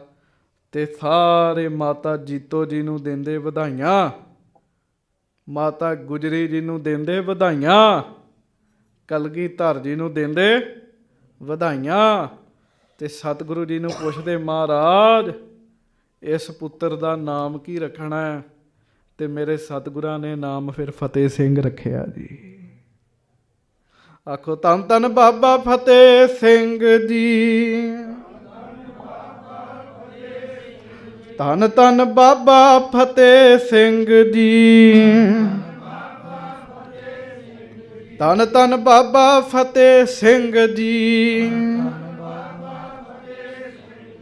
ਹਾਂਜੀ। ਚਾਰੋਂ ਕੇ ਸਰੂਪ ਦੁੱਤ ਚਾਰੂ, ਫਿਰ ਸਮਾਂ ਵੱਧਦਾ ਗਿਆ। ਚਾਰੇ ਸਾਹਿਬਜ਼ਾਦਿਆਂ ਦੇ ਰੂਪ ਬੜੇ ਸੋਹਣੇ ਜੀ।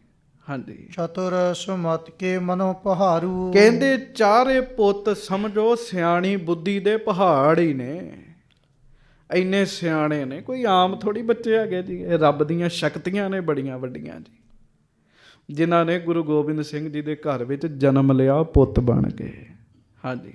ਦਿਨ ਪ੍ਰਤ ਸ਼ਸਤਰਨ ਕੋ ਅਭਿਆਸਾ, ਏਡਾ ਮਹਾਰਾਜ ਦਾ ਪਰਿਵਾਰ ਸੰਪੂਰਨ ਹੋਇਆ ਜੀ ਪੂਰਾ ਜੀ। ਹਰ ਰੋਜ਼ ਸ਼ਸਤਰਾਂ ਦਾ ਅਭਿਆਸ ਸਤਿਗੁਰੂ ਜੀ ਕਰਦੇ ਹਨ। ਪਿਤ ਕੀ ਆਇਸ ਮੈਂ ਜਿਮ ਦਾਸਾ, ਤੇ ਪਿਤਾ ਦੀ ਵਾਹਿਗੁਰੂ ਪਿਤ ਕੀ ਆਇਸ ਮੈਂ ਜਿਮ ਦਾਸਾ। ਸਾਹਿਬਜ਼ਾਦੇ ਇਉਂ ਆਗਿਆ ਵਿੱਚ ਰਹਿੰਦੇ ਜਿਵੇਂ ਕੋਈ ਨੌਕਰ ਰਹਿੰਦਾ ਹੈ ਜੀ, ਜਿਵੇਂ ਕੋਈ ਸੇਵਕ ਰਹਿੰਦਾ ਹੈ। ਇਹ ਨਹੀਂ ਕਹਿੰਦੇ ਅਸੀਂ ਗੁਰੂ ਦੇ ਪੋਤੇ ਹਾਂ ਤੇ ਅਸੀਂ ਲਾਡਾਂ ਵਾਲੇ ਹਾਂ। ਨਹੀਂ, ਗੁਰੂ ਦੇ ਪੁੱਤ ਵੀ ਨਿਤਨੇਮ ਕਰਨਗੇ, ਉਹ ਵੀ ਸੰਗਤ ਕਰਨਗੇ, ਉਹ ਵੀ ਸੇਵਾ ਕਰਨਗੇ, ਉਹ ਵੀ ਸ਼ਸਤਰਾਂ ਦਾ ਅਭਿਆਸ ਕਰਨਗੇ। ਹਾਂਜੀ। ਔਰਤ ਦੂਜੀ ਅਬ ਪੂਰਨ ਹੋਈ, ਕਹਿੰਦੇ ਇਸ ਭਾਈ ਇਸ ਗ੍ਰੰਥ ਦੀ ਗੁਰਪ੍ਰਤਾਪ ਸੂਰਜ ਗ੍ਰੰਥ ਦੀ ਕਥਾ ਕਰਦੀ ਹੁਣ ਦੂਜੀ ਰੁੱਤ ਪੂਰੀ ਹੋਈ ਹੈ। ਕਹੋ ਕਥਾ ਪੁਨ ਆਗਲ ਜੋਈ, ਭਾਈ ਸੰਤੋਖ ਸਿੰਘ ਜੀ ਕਹਿੰਦੇ ਅਗਲੀ ਕਥਾ ਮੈਂ ਅੱਗੇ ਜਾ ਕੇ ਕਹਾਂਗਾ। ਦਸੋ ਗੁਰਨ ਕੇ ਚਰਨ ਮਨਾਏ, ਕਹਿਣ ਲੱਗੇ ਦੂਜੀ ਵਾਹਿਗੁਰੂ ਰੁੱਤ ਦੀ ਸੰਪੂਰਨਤਾ ਤੇ ਮੈਂ 10 ਗੁਰੂਆਂ ਦੇ ਚਰਨਾਂ 'ਚ ਮੱਥਾ ਟੇਕਦਾ। ਹਾਂਜੀ। ਜਥਾ ਸ਼ਕਤ ਸਭ ਦਿਓ ਸੁਨਾਏ। ਜਿੰਨੀ ਮੇਰੇ 'ਚ ਪਹੁੰਚ ਹੈ, ਸ਼ਕਤੀ ਹੈ, ਉਹ ਮੈਂ ਸਾਰੀ ਕਥਾ ਸੁਣਾਈ ਹੈ। ਅੱਗੋਂ ਵੀ ਕਹਿੰਦੇ ਮਹਾਰਾਜ ਕਿਰਪਾ ਕਰਨ, ਸਾਰੀ ਕਥਾ ਅੱਗੇ ਵੀ ਹੋਏਗੀ।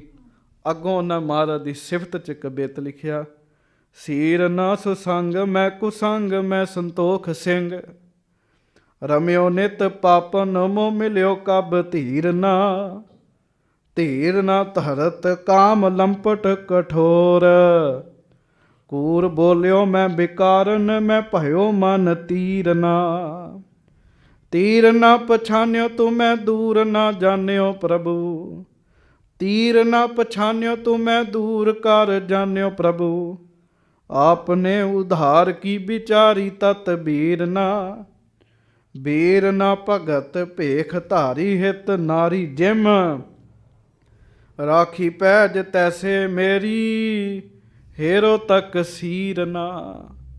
ਬੇਨਤੀ ਕਰਦੇ ਕਵੀ ਸੰਤੋਖ ਸਿੰਘ, ਕਹਿੰਦੇ ਸੱਚੇ ਪਾਤਸ਼ਾਹ ਮੈਂ ਤੇ ਕਦੀ ਸੰਗਤ 'ਚ ਨਹੀਂ ਸੀ ਗਿਆ, ਮੈਂ ਤਾਂ ਕੁਸੰਗਤ 'ਚ ਮਿਲਿਆ ਰਹਿਣਾ ਸਾਂ, ਪਾਪਾਂ 'ਚ ਗਲਤਾਨ ਰਹਿਣਾ ਸਾਂ, ਮੈਂ ਬਹੁਤ ਮਾੜਾ ਸਾਂ।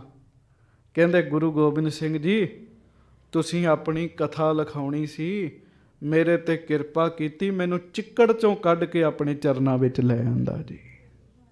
ਸਿਫਤ ਕਰਦੇ ਜੀ ਮਹਾਰਾਜ ਜੀ, ਮੈਨੂੰ ਚਿੱਕੜ 'ਚੋਂ ਕੱਢ ਕੇ ਆਪਣੇ ਚਰਨਾਂ 'ਚ ਲੈ ਆਂਦਾ। ਪਰ ਫਿਰ ਵੀ ਕਵੀ ਸੰਤੋਖ ਸਿੰਘ ਲਿਖਦੇ, ਕਹਿੰਦੇ ਸਤਿਗੁਰੂ ਤੁਸੀਂ ਭਾਵੇਂ ਮੈਨੂੰ ਚਿੱਕੜ 'ਚੋਂ ਕੱਢ ਕੇ ਆਪਣੇ ਚਰਨਾਂ 'ਚ ਲੈ ਆਂਦਾ, ਪਰ ਮੈਂ ਭੁੱਲਣ ਆ ਰਿਹਾ, ਮੇਰੇ ਕੋਲੋਂ ਅਜੇ ਵੀ ਬੜੀਆਂ ਭੁੱਲਾਂ ਹੁੰਦੀਆਂ ਨੇ। ਹੇ ਗੁਰੂ ਗੋਬਿੰਦ ਸਿੰਘ ਆਪਣੇ ਸੁਭਾਅ ਨੂੰ ਵੇਖਿਓ। ਗੁਰੂ ਗੋਬਿੰਦ ਸਿੰਘ ਜੀ ਤੁਹਾਡਾ ਸੁਭਾਅ ਪਤਤਾਂ ਨੂੰ ਪਾਵਨ ਕਰਨ ਵਾਲਾ ਹੈ, ਮੇਰੇ ਪਤਤ ਵੱਲ ਨਾ ਦੇਖਿਓ, ਆਪਣੇ ਸੁਭਾਅ ਵੱਲ ਵੇਖ ਕੇ ਮੇਰੀਆਂ ਭੁੱਲਾਂ ਨੂੰ ਮੁਆਫ ਕਰ ਲਿਓ। ਇੱਕ ਬਿੱਤ ਲਿਖਿਆ ਜੀ ਮਹਾਰਾਜ ਦੀ ਸਿਫਤ ਵਿੱਚ ਜੀ। ਸੋ ਅੱਗੋਂ ਜਿਵੇਂ ਪ੍ਰਸੰਗ ਹੈ ਉਹ ਸਾਧ ਸੰਗਤ ਜੀ ਆਪਾਂ ਅਗਲੇ ਦਿਨਾਂ ਨੂੰ ਸਰਵਣ ਕਰਾਂਗੇ। ਧੰਨ ਮਹਾਰਾਜ ਸੱਚੇ ਪਾਤਸ਼ਾਹ ਗੁਰੂ ਗੋਬਿੰਦ ਸਿੰਘ ਜੀ ਦੀ ਇਹ ਮਹਾਨ ਪਵਿੱਤਰ ਕਥਾ ਹੈ। ਤੇ 12 ਰਾਸਾਂ 6 ਰੁੱਤਾਂ ਨੇ, 12 ਰਾਸਾਂ ਦੀ ਕਥਾ ਹੋ ਗਈ ਹੈ। 6 ਰੁੱਤਾਂ ਦੀ ਕਥਾ ਵਿੱਚੋਂ 2 ਰੁੱਤਾਂ ਦੀ ਕਥਾ ਹੋ ਗਈ ਹੈ, 4 ਦੀ ਕਥਾ ਹੋ ਗਈ, ਤੇ ਫਿਰ ਗ੍ਰੰਥ ਦਾ ਭੋਗ ਪੈ ਜਾਣਾ ਹੈ ਜੀ। ਸੋ ਮਹਾਰਾਜ ਕਿਰਪਾ ਕਰਨ, ਪ੍ਰੇਮ ਨਾਲ ਕਥਾ ਸੁਣਿਆ ਕਰੀਏ। ਸਾਰੀ ਸੰਗਤ ਗੱਜ ਕੇ ਕਹੋ ਵਾਹਿਗੁਰੂ ਵਾਹਿਗੁਰੂ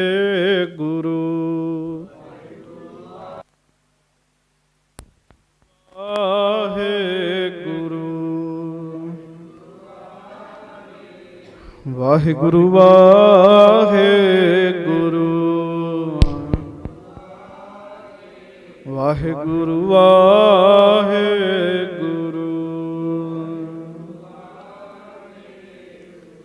ਸਤਿਗੁਰੂ ਮਿਹਰ ਕਰਨਾ, ਭੁੱਲਾਂ ਦੀ ਮਾਫੀ ਬਖਸ਼ਿਓ। ਗੱਜ ਕੇ ਫਤਿਹ ਬੁਲਾਓ ਜੀ। ਵਾਹਿਗੁਰੂ ਜੀ ਕੀ ਫਤਿਹ।